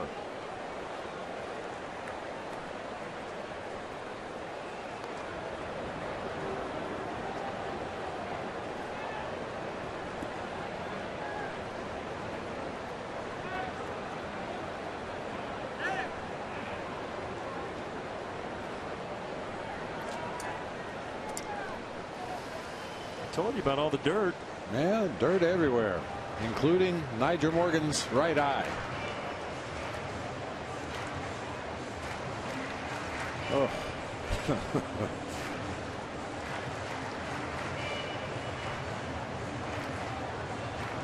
Good that a young man calling timeout in the background there. Good that Randy Wells paying some attention to Nyjer Morgan at first. Just don't forget the hitter at the plate. Make sure by the time you turn to deliver that ball to home plate, you're going to execute the pitch that you want to throw. Don't let your attention be distracted to the point where you make mistakes to Ryan Braun. That's when bad things start to happen.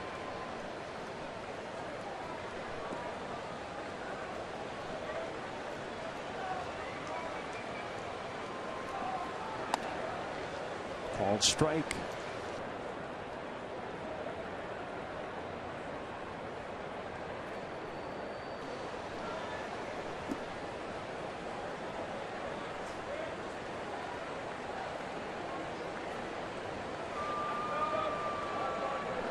You mentioned Sean Markham being about a 6-inning guy. That's been the case for Randy Wells this season. Another ball thumped by Ryan Braun, this time to left center, off the wall. Morgan coming around third.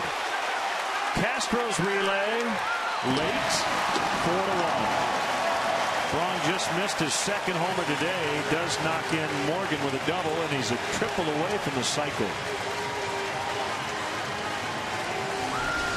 Now, for the most part, Randy Wells done a good job of keeping the ball down, but that fastball straight up around the belt on the inside corner, and Braun hit a rocket to that gap in left center field. Morgan slowed down slightly around second base, but Ed Cedar never stopped waving that left arm, sends him on around. You mentioned it earlier. The Brewers have been extremely aggressive on the bases, not only in this series, but all season long. They will walk Fielder with first base open and go after McGee.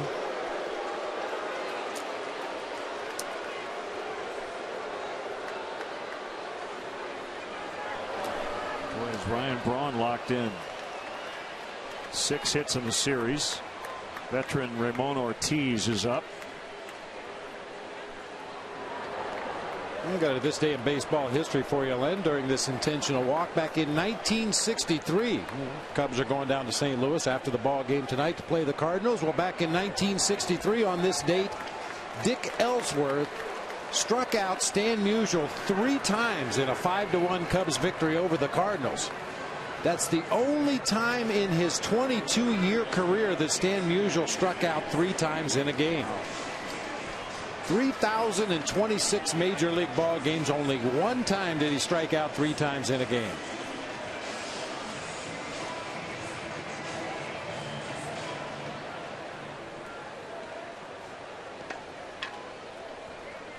McGee tied the game with a sac fly in the first. He struck out in the third.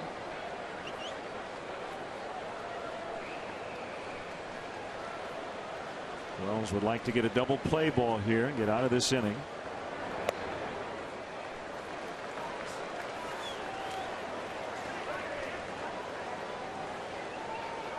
Now McGee has grounded into 11 twin killings this season.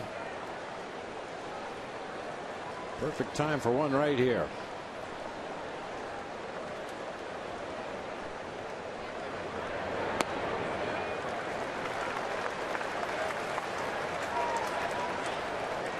Angels coming off the Irvin Santana no-hitter in Cleveland yesterday. They're now in Detroit and leading the Tigers 9-6 in the 7th.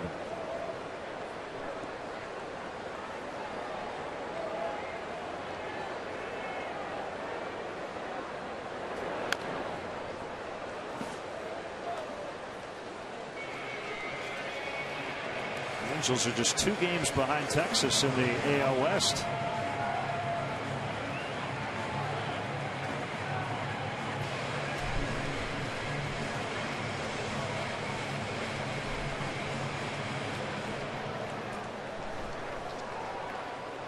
Former Cub Rich Harden pitching for the A's today against Tampa Bay, and against Wade Davis of the Rays. Rays and A's are scoreless in the first. It's a strike, 2-2, and let's see, Bob, that would be the 706th consecutive game in which the Rays have used a starting pitcher younger than 30. That's a major league record. They set it last night.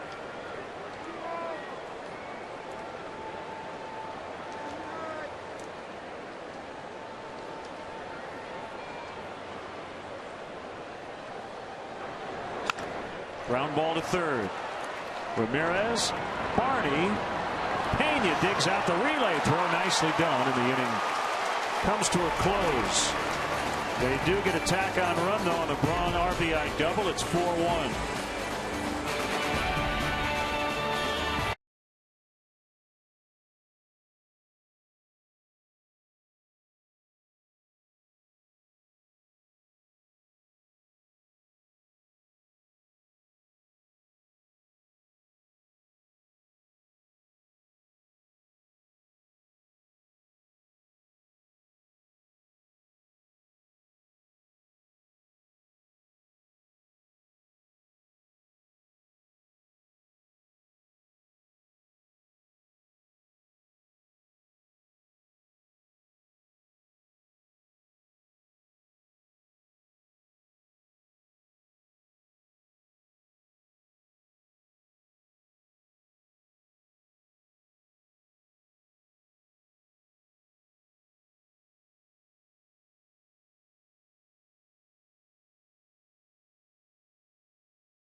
shot of the game. The Harley-Davidson Museum.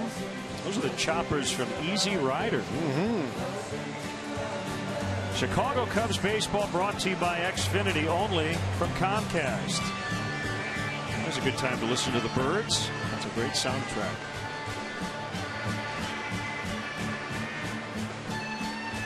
But an easy ride for Ryan Braun today. He has 3 hits, 2 RBIs, 2 runs. As the Brewers lead 4-1.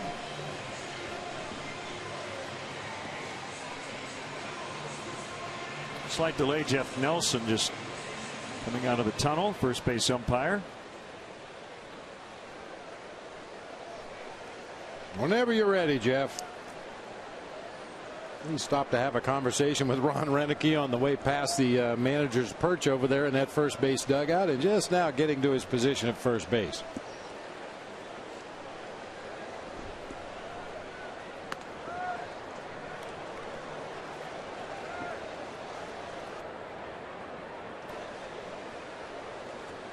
Pena's been on both times. A single in the first, a walk in the third. Cubs have allowed Markham to settle in. He has retired 7 in a row.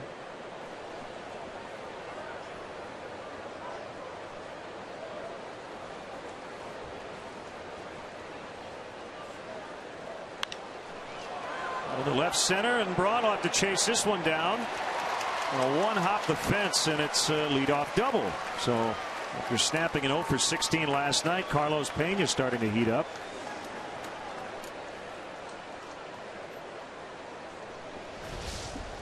Good to see him driving a ball to the opposite field. A gapper pitch low on the outside corner, stays right on it, finds that gap in left center field.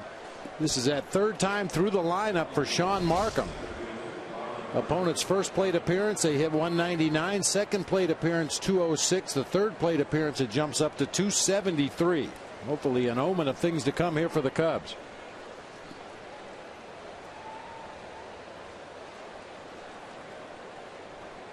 Four times they've had the leadoff man on base, and only 1 time did that guy score. It was Campana in the first.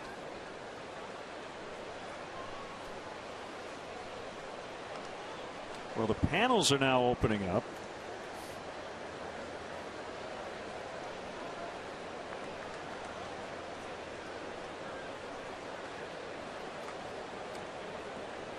We've seen just about every configuration, haven't we? We've had a half roof, a full roof, panels closed, now panels open.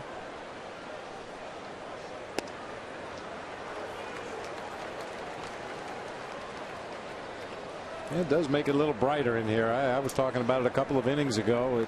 This ballpark has some shady areas down on the field, and I don't mean the people that are down there, but just a lack of sunlight. And with the panels open now, a much brighter environment.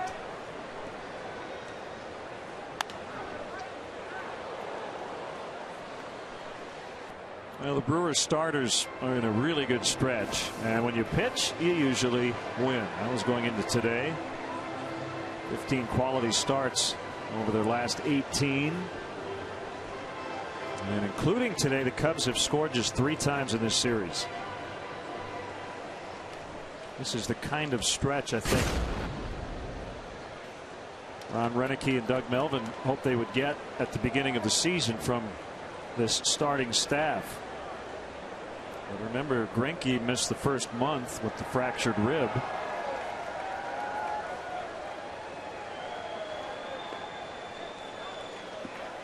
They have 9 shutouts already this year. They had 7 all of last year. Bernie Brewer's always happy.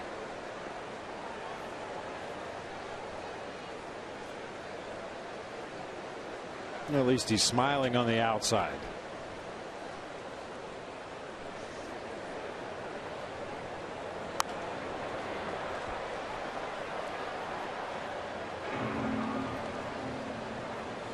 If you slid down a sliding board into a huge keg of beer every time the Brewers hit a home run, you'd have a smile on your face too.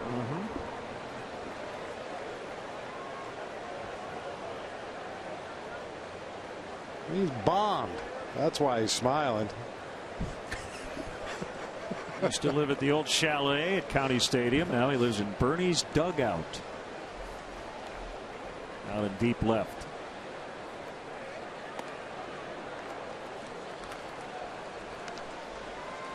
I guess that's an upgrade.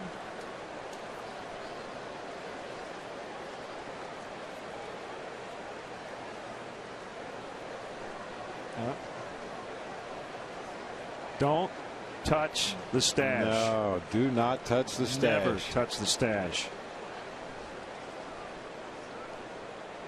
He's got a lot of product in it.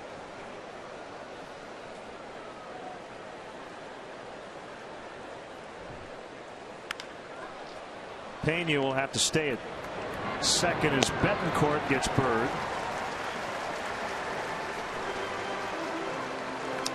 Follow the Chicago Cubs with the MLB.com at Bat 11 app for your iPhone, iPad, Android, or BlackBerry. Get live audio, pitch-by-pitch tracking, video highlights, and more. Text it BAT to 31826 or visit Cubs.com for details.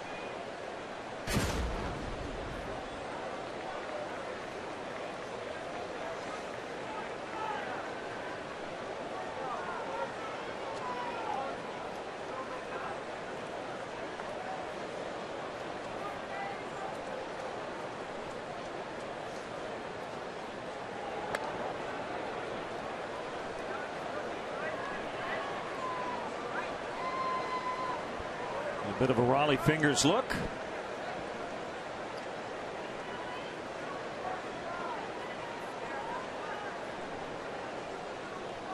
The Hall of Famer. Good knockdown by Lucroy. Keeps Pena right where he is. It looks like Markham is struggling with his grip out there on the mound. We've seen him bend over and grab a handful of dirt on several occasions, especially after trying to throw that big curveball. Just can't seem to snap it off the way he was earlier in the ball game. He bounces that one about 5 feet out in front of home plate.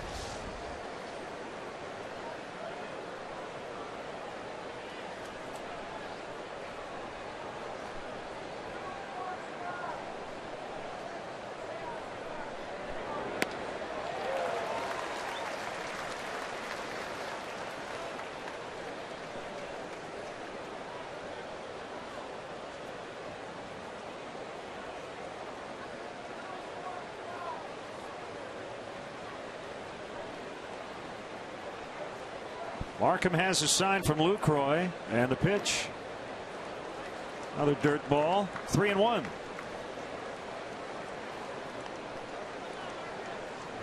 The sausages are getting all stretched out. Got to stretch out those hammies, right?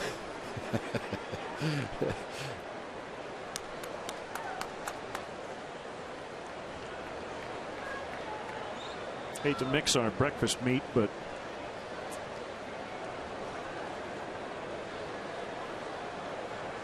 we'll see which one takes home the bacon. Ow.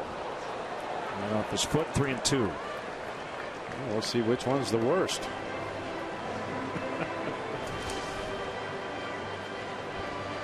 Oh, that left instep, Giovanni Soto.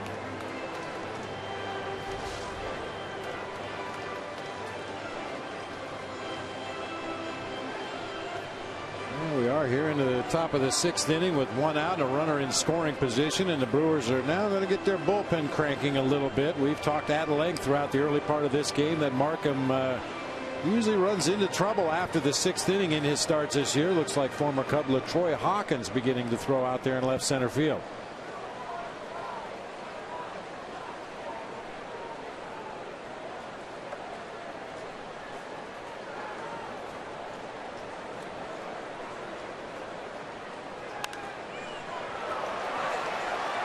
Looks like Lucroy's going to have room.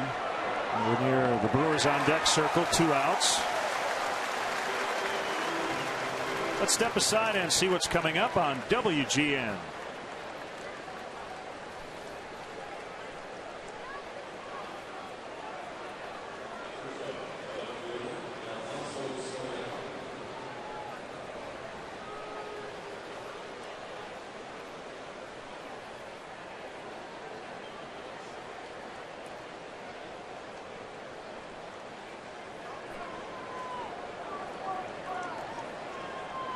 Cubs now 0 for 6 with a runner in scoring position.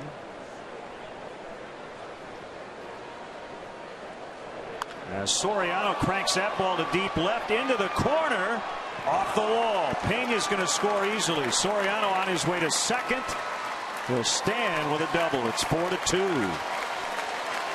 He missed a home run by a couple of feet.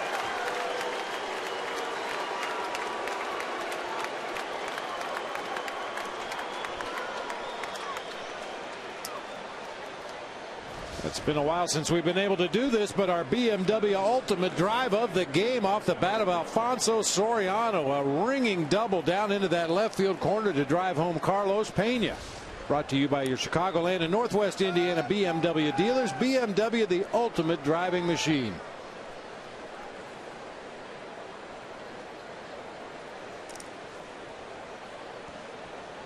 Two-out RBI by Soriano. Here's Barney. 1 for 2 with a double. Strike one.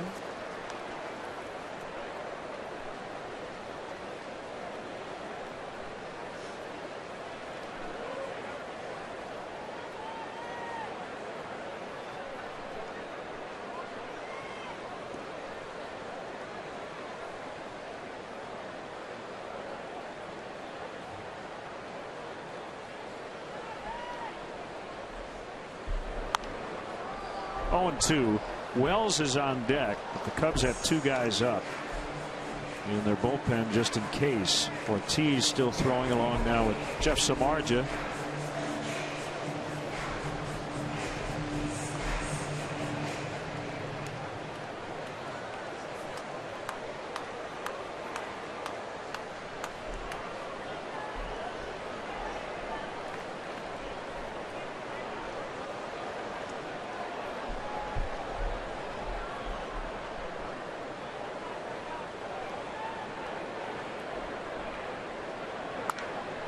Pulled down the left field line for Barney.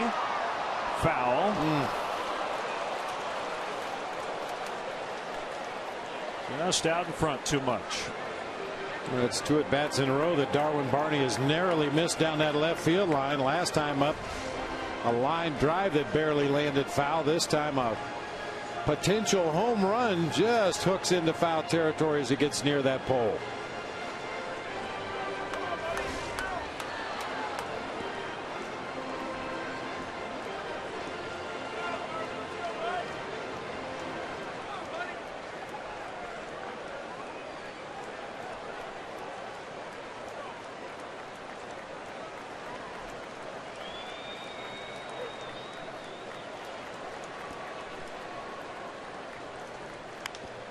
Another one pulled foul. We talked about Markham with some grip issues.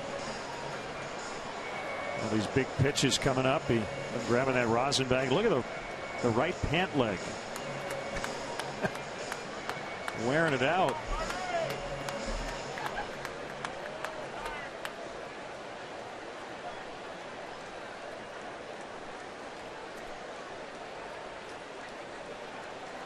Got some other issues too. Equipment malfunction. Yeah, that's what we call it.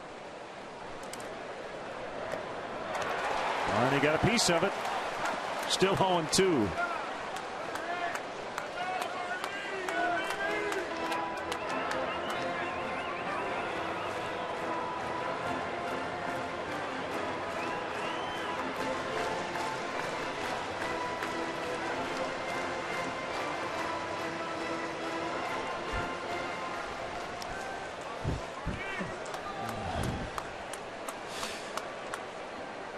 Zip it over there, okay? Oh my.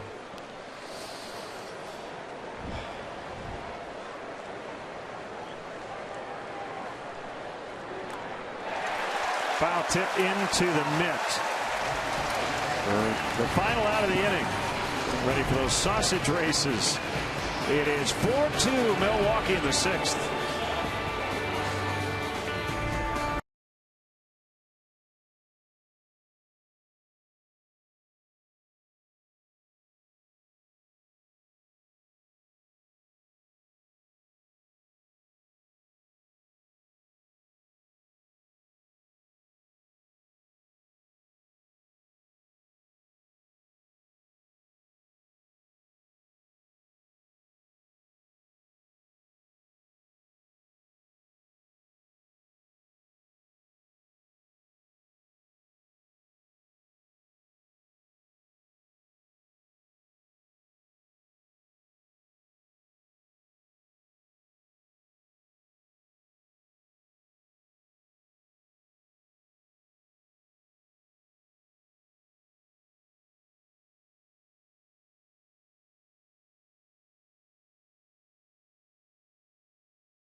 set, go. And they're up a little early. Jump start from Polish, number 2.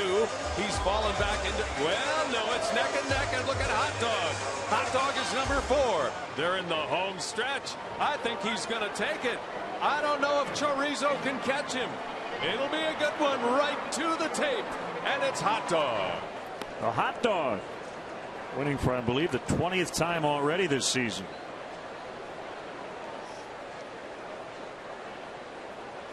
Famous sausage race here in Milwaukee. Betancourt leading off. Cubs closing the gap to a 2-run deficit on an Alfonso Soriano RBI double. Betancourt 2 for 2 as Wells deals on a 1-1 inside on a sinker.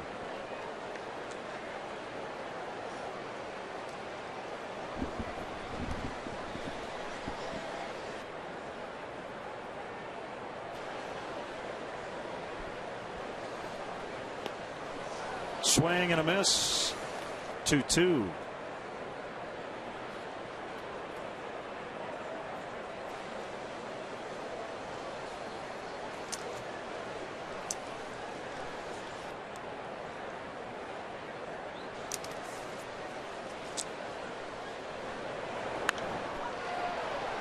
It's yanked foul.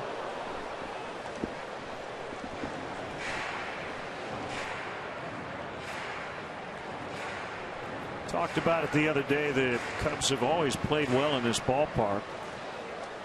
48-39 since 2001.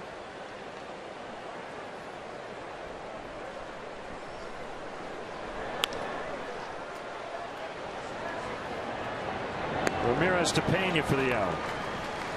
The 27th annual Cubs convention will take place at the Hilton Chicago on January 13th, 14th, and 15th, 2012. Rooms are available now by calling the Hilton Chicago at 312-922-4400 and asking for the Cubs convention rate. Weekend passes will go on sale in early November. For more information, as always, visit Cubs.com.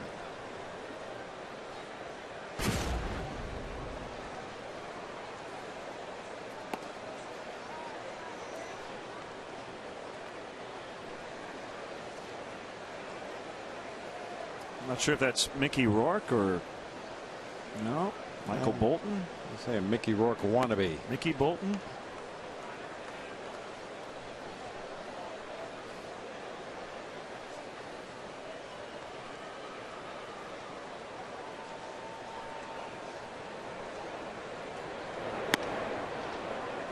Called strike. 2-1.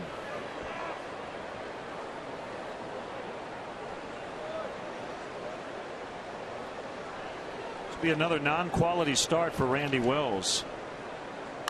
Only has 3 all year. This is his 12th outing of the season. Bird makes a grab. Lucroy gone.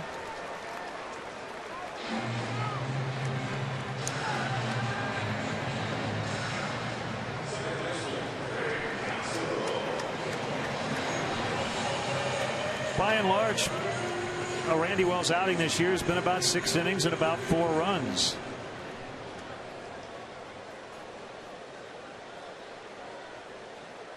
It just hasn't been quite good enough. He has 2 wins, but he went 3.5 months and 8 weeks on the DL between victories.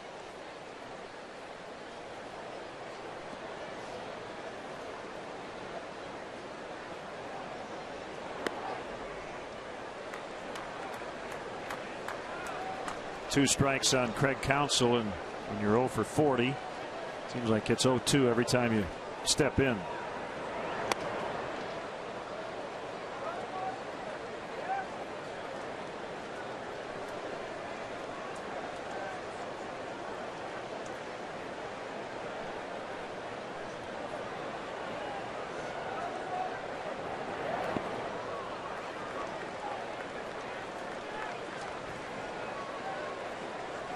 Matt Garza.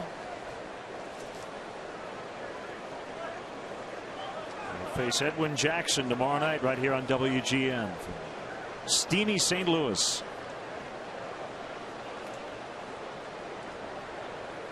I don't have to look at the forecast. I know it's going to be hot. That's a fair ball, and Council's out. Pounded it right into the ground in front of home plate. Off to the 7th, 4-2 Milwaukee.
Trio Cream Strange Brew. That's our Bud fan cam. Great times are waiting. Grab some buds.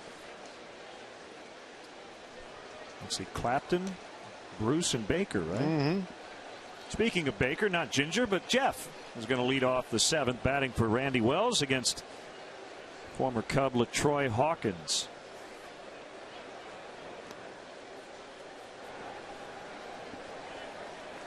Your thoughts on Sean Markham, our first look at the veteran righty?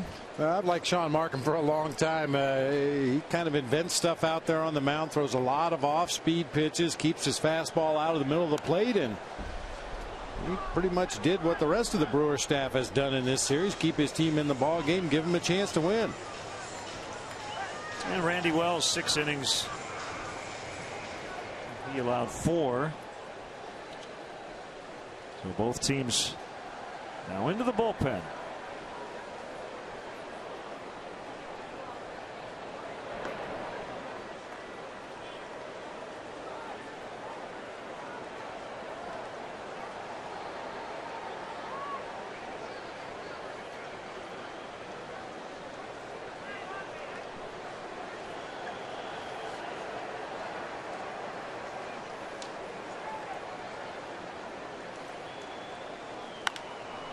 Swinging bunt charged by McGee. Picks it up, throws to first, 1 away.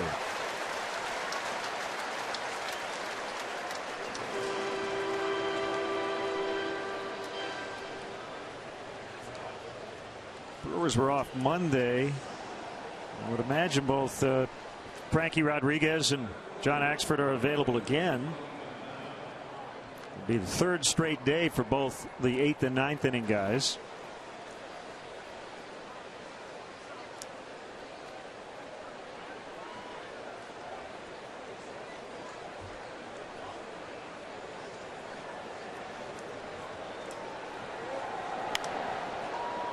scalded foul the other way. Well, when in doubt, you've discussed this many times before, LaTroy Hawkins, when he needs to make a pitch, he's going to go with his fastball. He's always been a challenge pitcher, especially in those hitters counts when he falls behind 1-0, 2-0, 2-1, 3-1. Pretty good chance you're going to see a heater. Campana showing bunt, taking ball one. Man, Hawkins has got his own version of a quick pitch out there. Of course, he works from the stretch position all the time, being a relief pitcher, but occasionally he won't even come to a set position. He just put his hand in the glove, lift that front leg, and fire it home.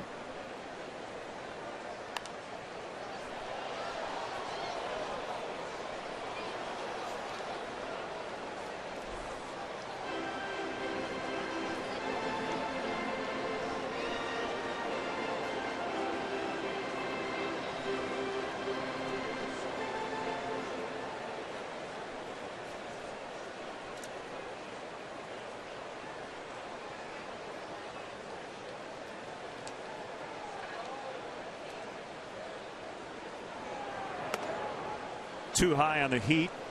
2-2. Another huge crowd here today. Largest attendance of the weekend. Over 39,000 the first two nights. And over 40 today. 40,008 in fact.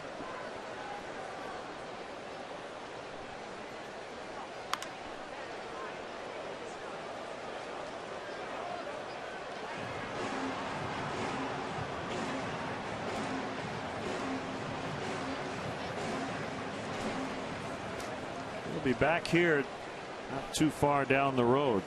A weekend in late August. Starting a trip here and finishing up in San Francisco.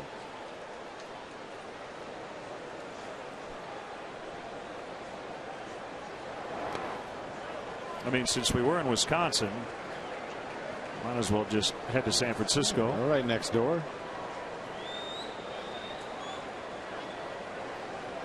Get some cheese here in Wisconsin. Take it back to San Francisco. Shoot up to the Napa Valley. Get some wine. You're good to go.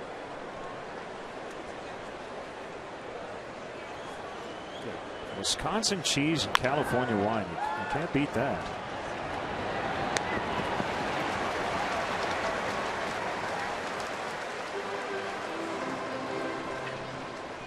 And with 2 outs, it'll be Starlin Castro.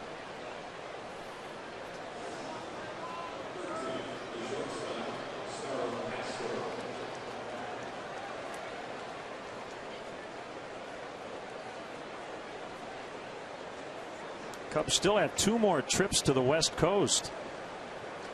The aforementioned San Francisco trek at the end of August, and then the final 3 games of the season will be in San Diego at the end of September.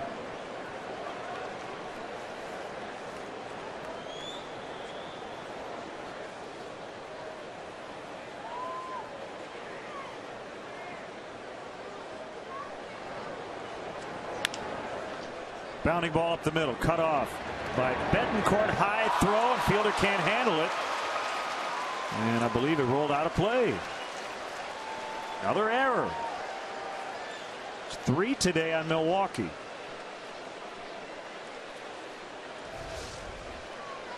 It's probably the one play where Prince Fielder's lack of height hurt him over there at first base. Had to keep his right foot on the bag as he tried to stretch as high as he could to get that errant throw. Ball ticks off the end of his glove and goes into the Brewers dugout. Castro will be awarded second base and is in scoring position for Aramis Ramirez with 2 outs. Now this could be big. Aramis representing the tying run.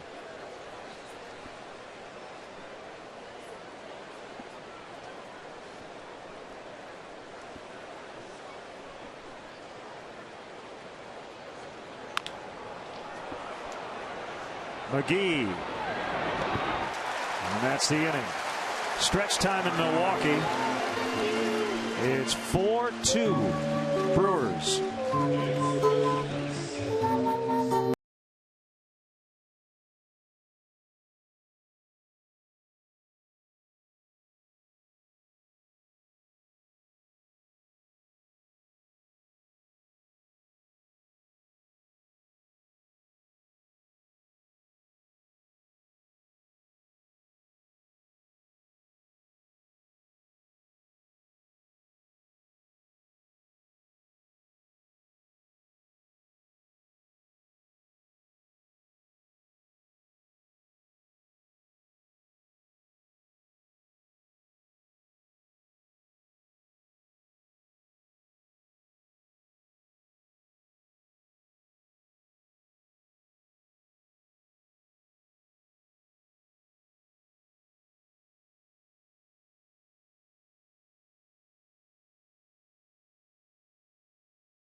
Visit your local Honda dealer today to test drive the 2011 Honda Cross Tour, available with four-wheel drive.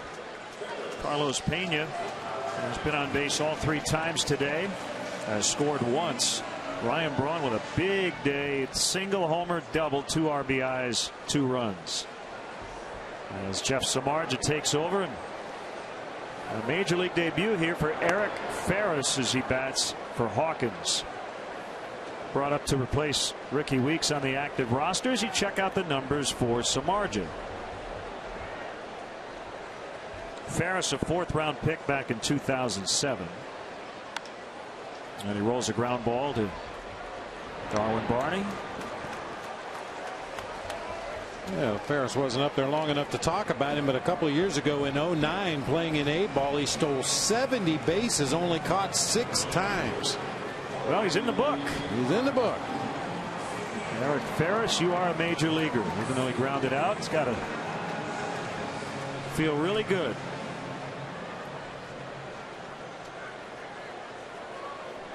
What's that moment like?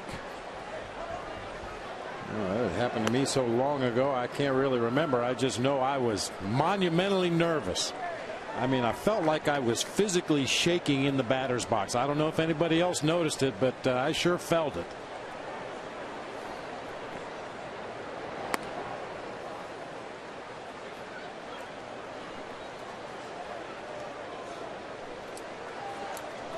We've seen this movie before. Rodriguez warming up for the 8th. Jeff Samardzija, by the way, struck out the side in the 7th inning Monday. Very dominating performance. A couple of ground outs here. This time Corey Hart.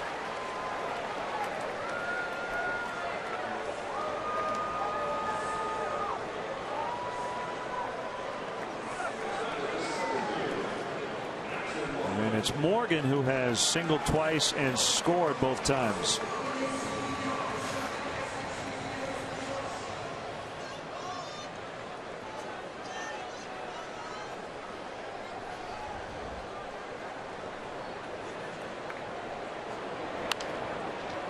It'll be a quick 1, 2, 3 for Samardzija to get us into the 8th. Gonna have to do it against their top relievers.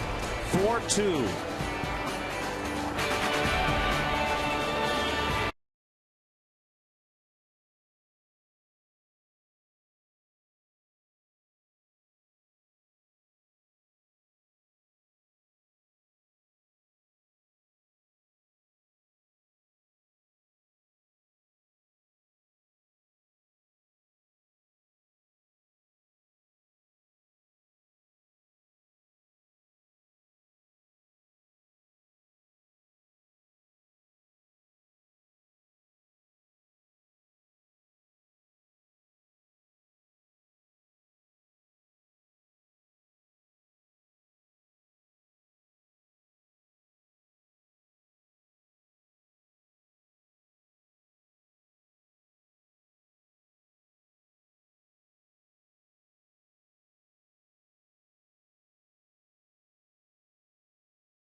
And margarita action.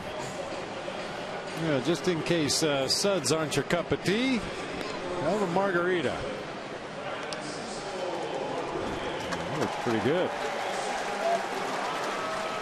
There's K-Rod trying to adjust to somewhat an unfamiliar role.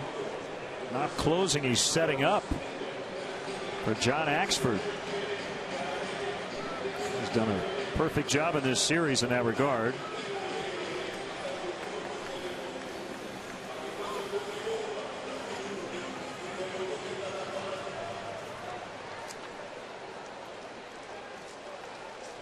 Cubs are only down 2, and anything is possible with 6 outs to go. But to borrow a line you've used in the past, it's not a great way to make a living to be facing these guys every day trailing.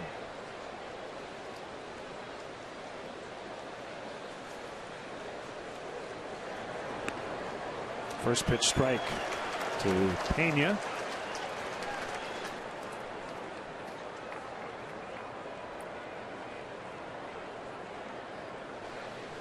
Two innings in the series, 1 hit, no runs for Rodriguez. There's 3 strikeouts. Ground ball to fielder, little bobble, but a lot of time to take it unassisted. First time Pena's been retired.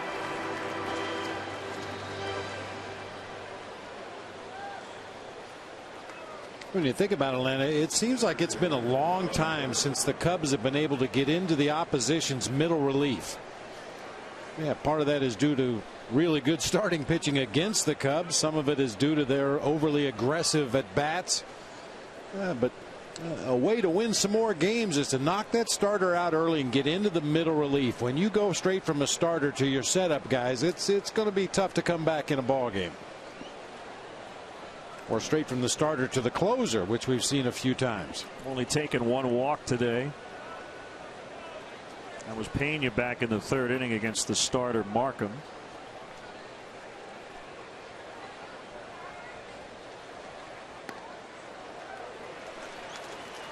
Well, whatever momentum was gained from the first 3-game sweep of the year over Houston has been taken away here in this series.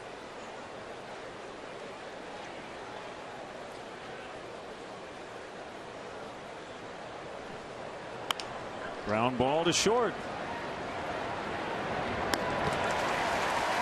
Well, the other issue too is Milwaukee's made 4 errors defensively, and the Cubs could only take advantage of it 1 time, and that was in the 1st inning on the errant pickoff throw by Markham. Well, you like to make teams pay for defensive miscues.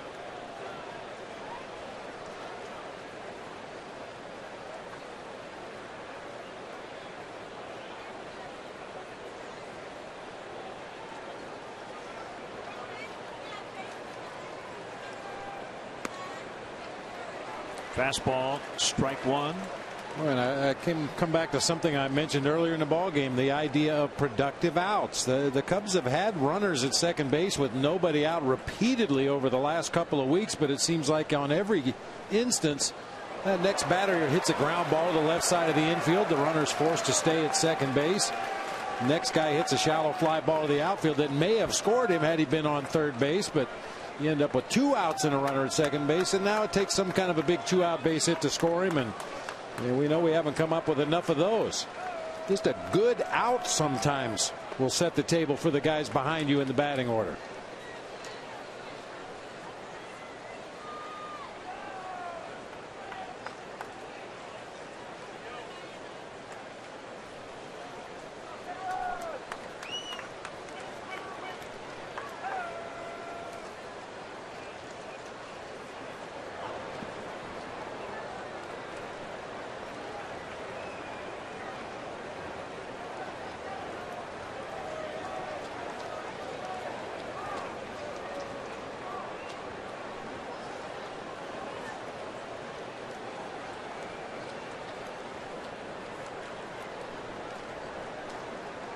Rodriguez with 23 saves, all with the Mets. He's now run at full 3-2 after an 0-2 start. 7 consecutive 20 save seasons for Rodriguez. And going back to 2005, he Paces the majors with 277.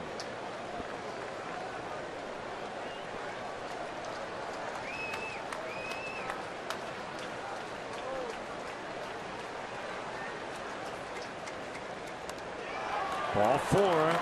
An awkward landing there by Rodriguez, and Soriano will come up as a tying run.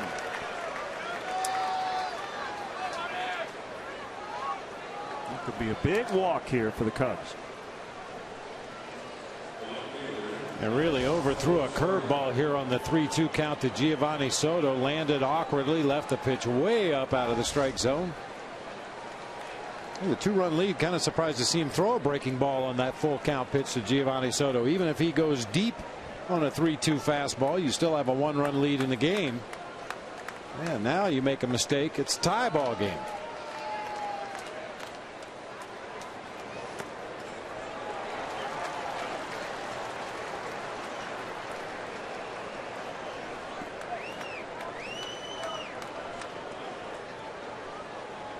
K-Rod really came out of nowhere in the 2002 playoffs with the Angels. Started that postseason 5-0 after making his debut in mid-September. Became the first pitcher ever to pick up the first 2 wins of his career in the playoffs. Youngest pitcher to win a World Series game when he got the 11-10 win in Game 2 over the Giants. 20 years, 286 days old. I don't have the hours and minutes, but we get the point. What Sean Marshall's up. What a huge advantage going into the postseason to have a weapon available that the other team really knows very little about. I mean, you probably had to reach back to your minor league affiliates to see if anybody had seen Francisco Rodriguez.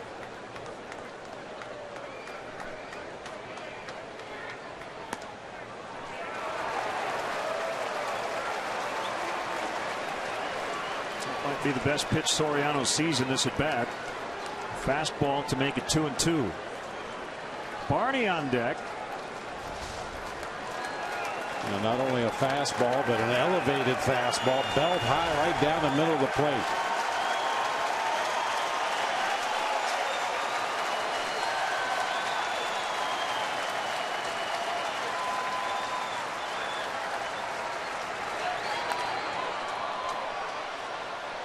This will get back out of play behind the dugout.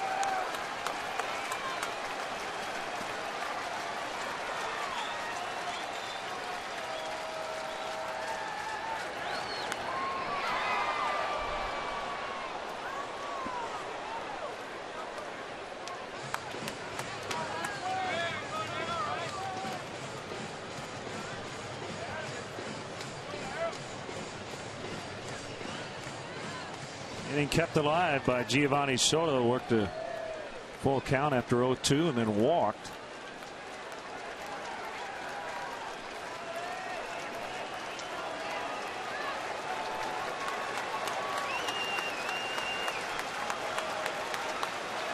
And now it's 2-2 on Soriano. Here it is. Another foul. Soriano with the most career plate appearances among the Cubs against Rodriguez. He's 1 for 11 with a walk, a homer, and 4 strikeouts.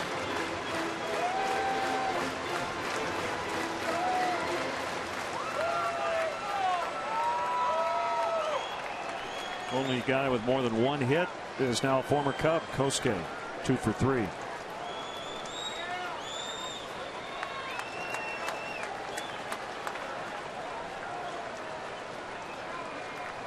Well, compared to his first 2 outings of this series, Rodriguez laboring a little bit today. His command is not as good.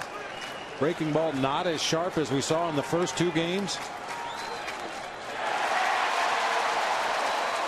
might not be a coincidence that it's the third consecutive day he's worked. So in that regard, this could be the Cubs' best chance against Rodriguez and Axford.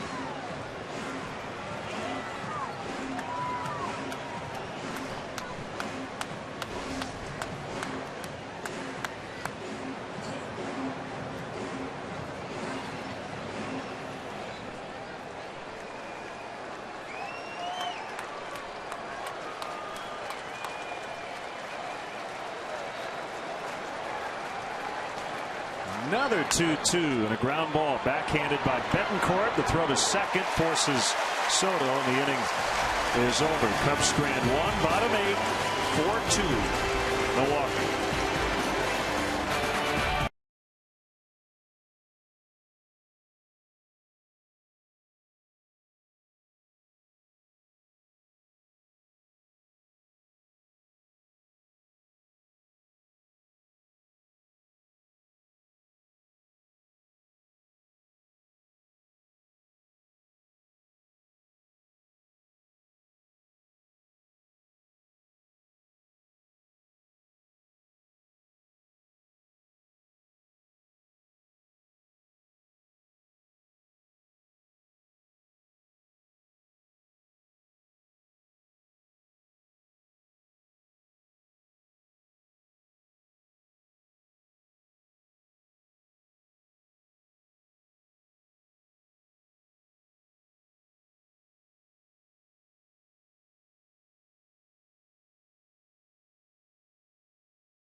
Shoot for the 3-game sweep. Jeff Samardzija is still working. 3 straight groundouts in the 7th. He'll get 3, 4, and 5. Braun, Fielder, and McGee. And in the top of the 9th, it'll be Barney, a pinch hitter, and Campana for the Cubs. Probably Blake DeWitt.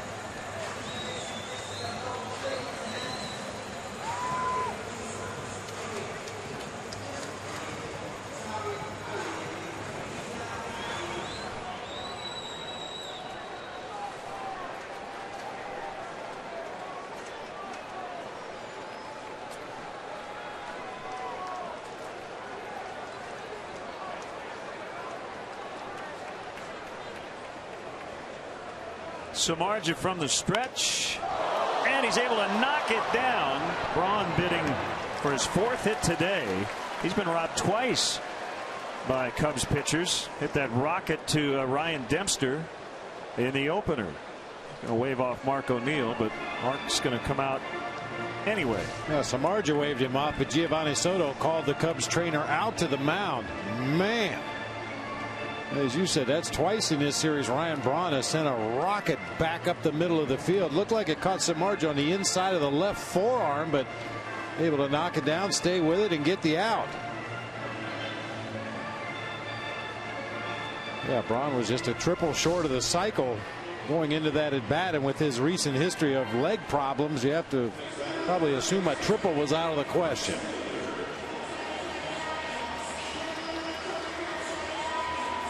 We want to send out our best wishes to the Dillmans, Tim and Nicole, welcoming Samantha Marie into the world, their 2nd child. 7 pounds 2 ounces, bouncing baby girl.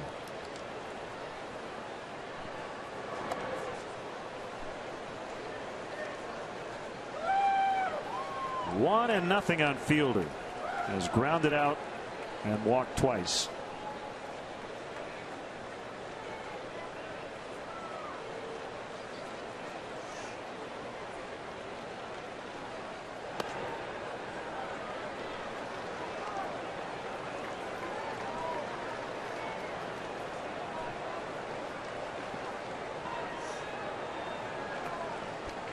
As a Cubs closer, Carlos Marmol is trying to get some work in. Would be ready if needed in the 9th.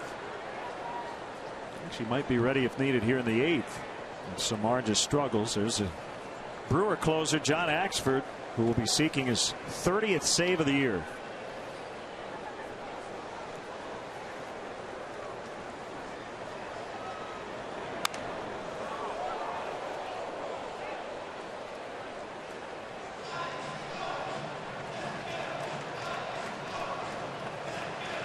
Brian Wilson of the Giants leading the way in saves in the National League and the major leagues for that matter, with 32 going into play today. Craig Kimbrell from the Atlanta Braves with 31, and as you mentioned, Axford looking for number 30 here today.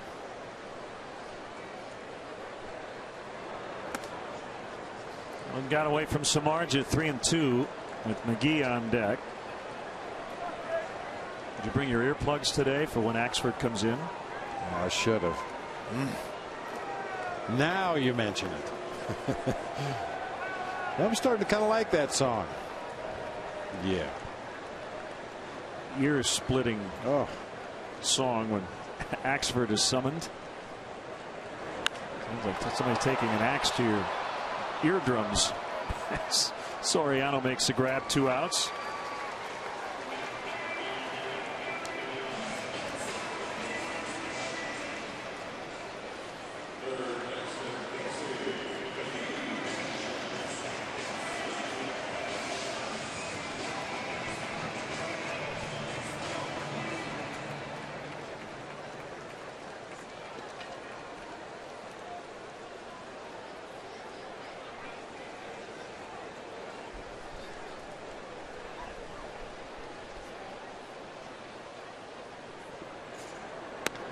He couldn't hold up. It's a strike on a slider.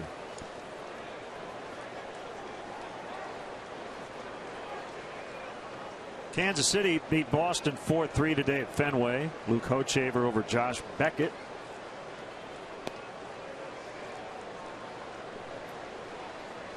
Florida beat Washington 5-2. The Mets with a 4-game sweep at Cincinnati, 10-9 the final. Well, that is a devastating blow to the Reds. Getting swept at home in a 4-game set, 1-2.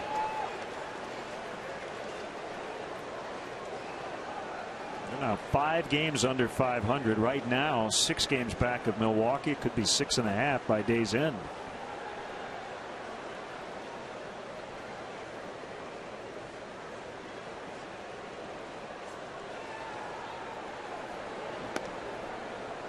A little bit outside, 2-2.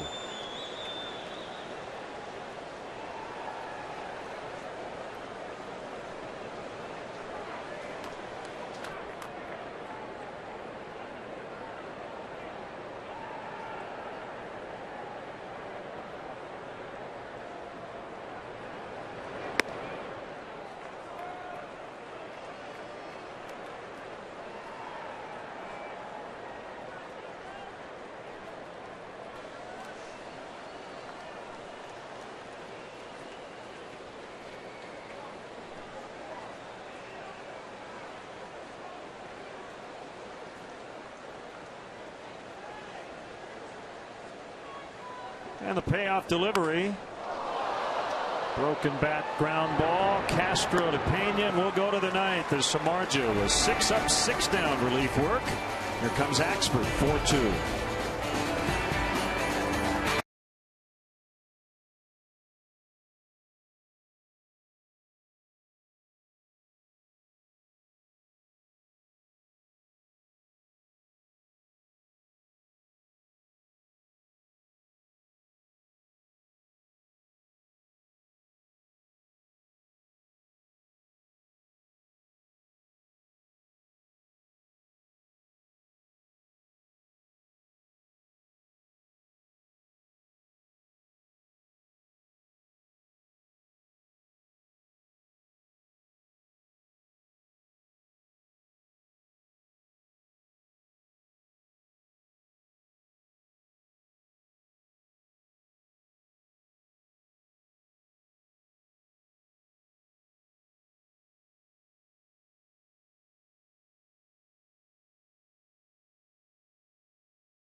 Chicago Cubs baseball, brought to you by Budweiser.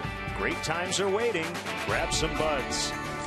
Pepsi Max, the official soft drink of Major League Baseball and your Chicago Cubs. 0 calories, maximum Pepsi taste. And by the Illinois Lottery. Play the Wheel of Fortune instant game from the Illinois Lottery for a chance of $250,000. Last chance for the Cubs. They have scored just 4 times this entire series. Their pitching hasn't been bad. As Milwaukee winning 3-2, 2-0, and leading 4-2 today.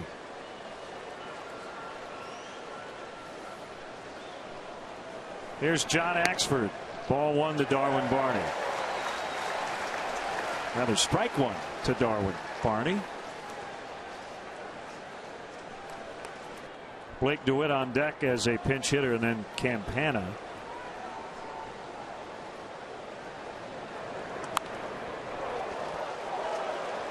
Oh, and 2.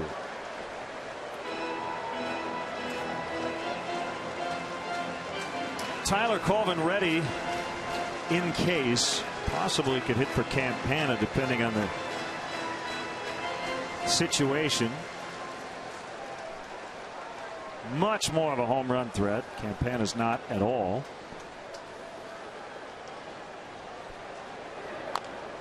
Emergency swing, and he stays alive.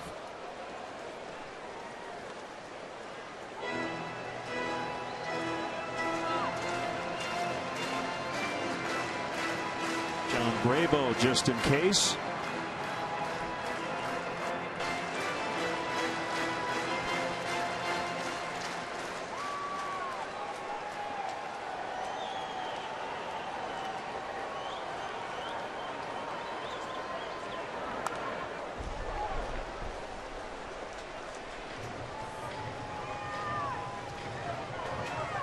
Axford last night with his 26th consecutive save opportunity. That's a new Brewers record. He broke Doug Jones' old mark of 25 in a row, set in 1997.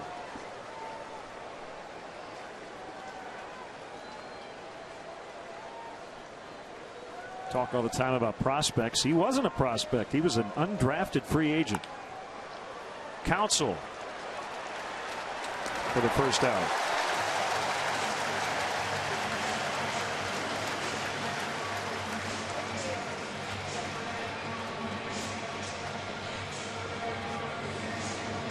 And before Axford signed with the Yankees, he pitched in the Western Baseball League, had a couple of incredible performances. 16 strikeouts and 7 innings, 1 timeout, and then in another game he fanned 19. It's like Colvin's going to bat for Campana.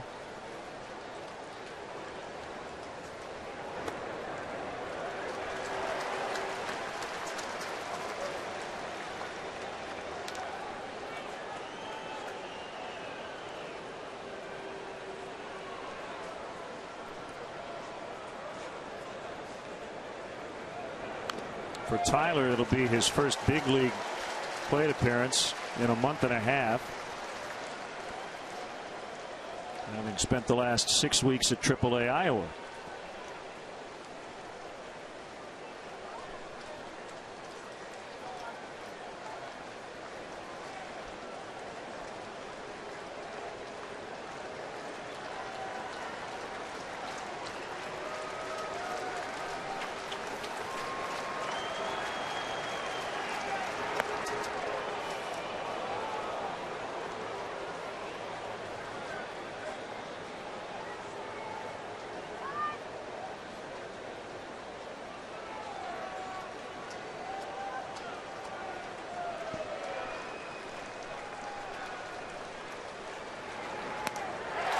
Two down.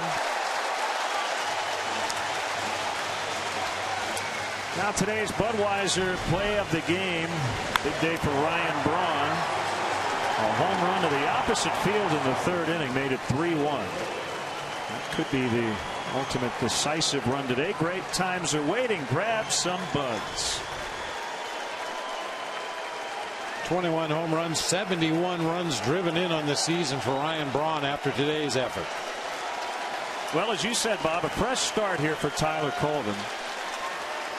Forget about those early season numbers. But this is not a soft landing in terms of a return to the big leagues against John Axford. Well, you got that right. Yeah, I think you gave his AAA numbers this season. He was hitting .256, had 52 base hits. 25 of those went for extra bases. 12 doubles, 6 triples, 7 home runs. He did hit for some power.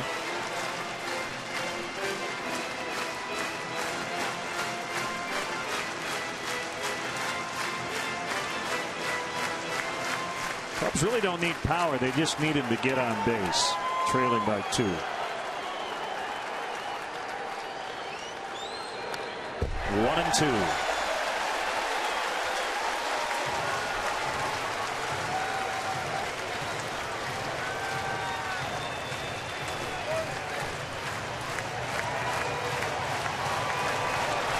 '50th home game for the Brewers. They're looking for their 36th victory.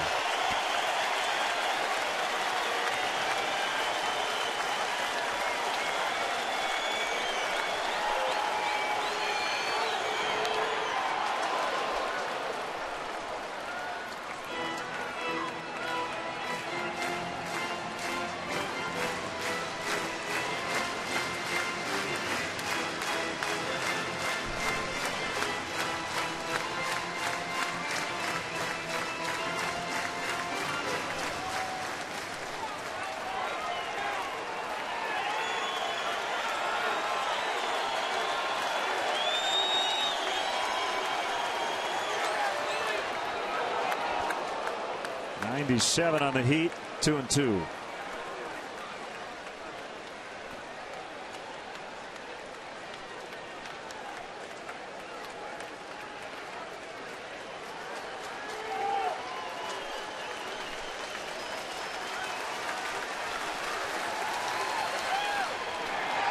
Run at full. Castro next if Colvin reaches.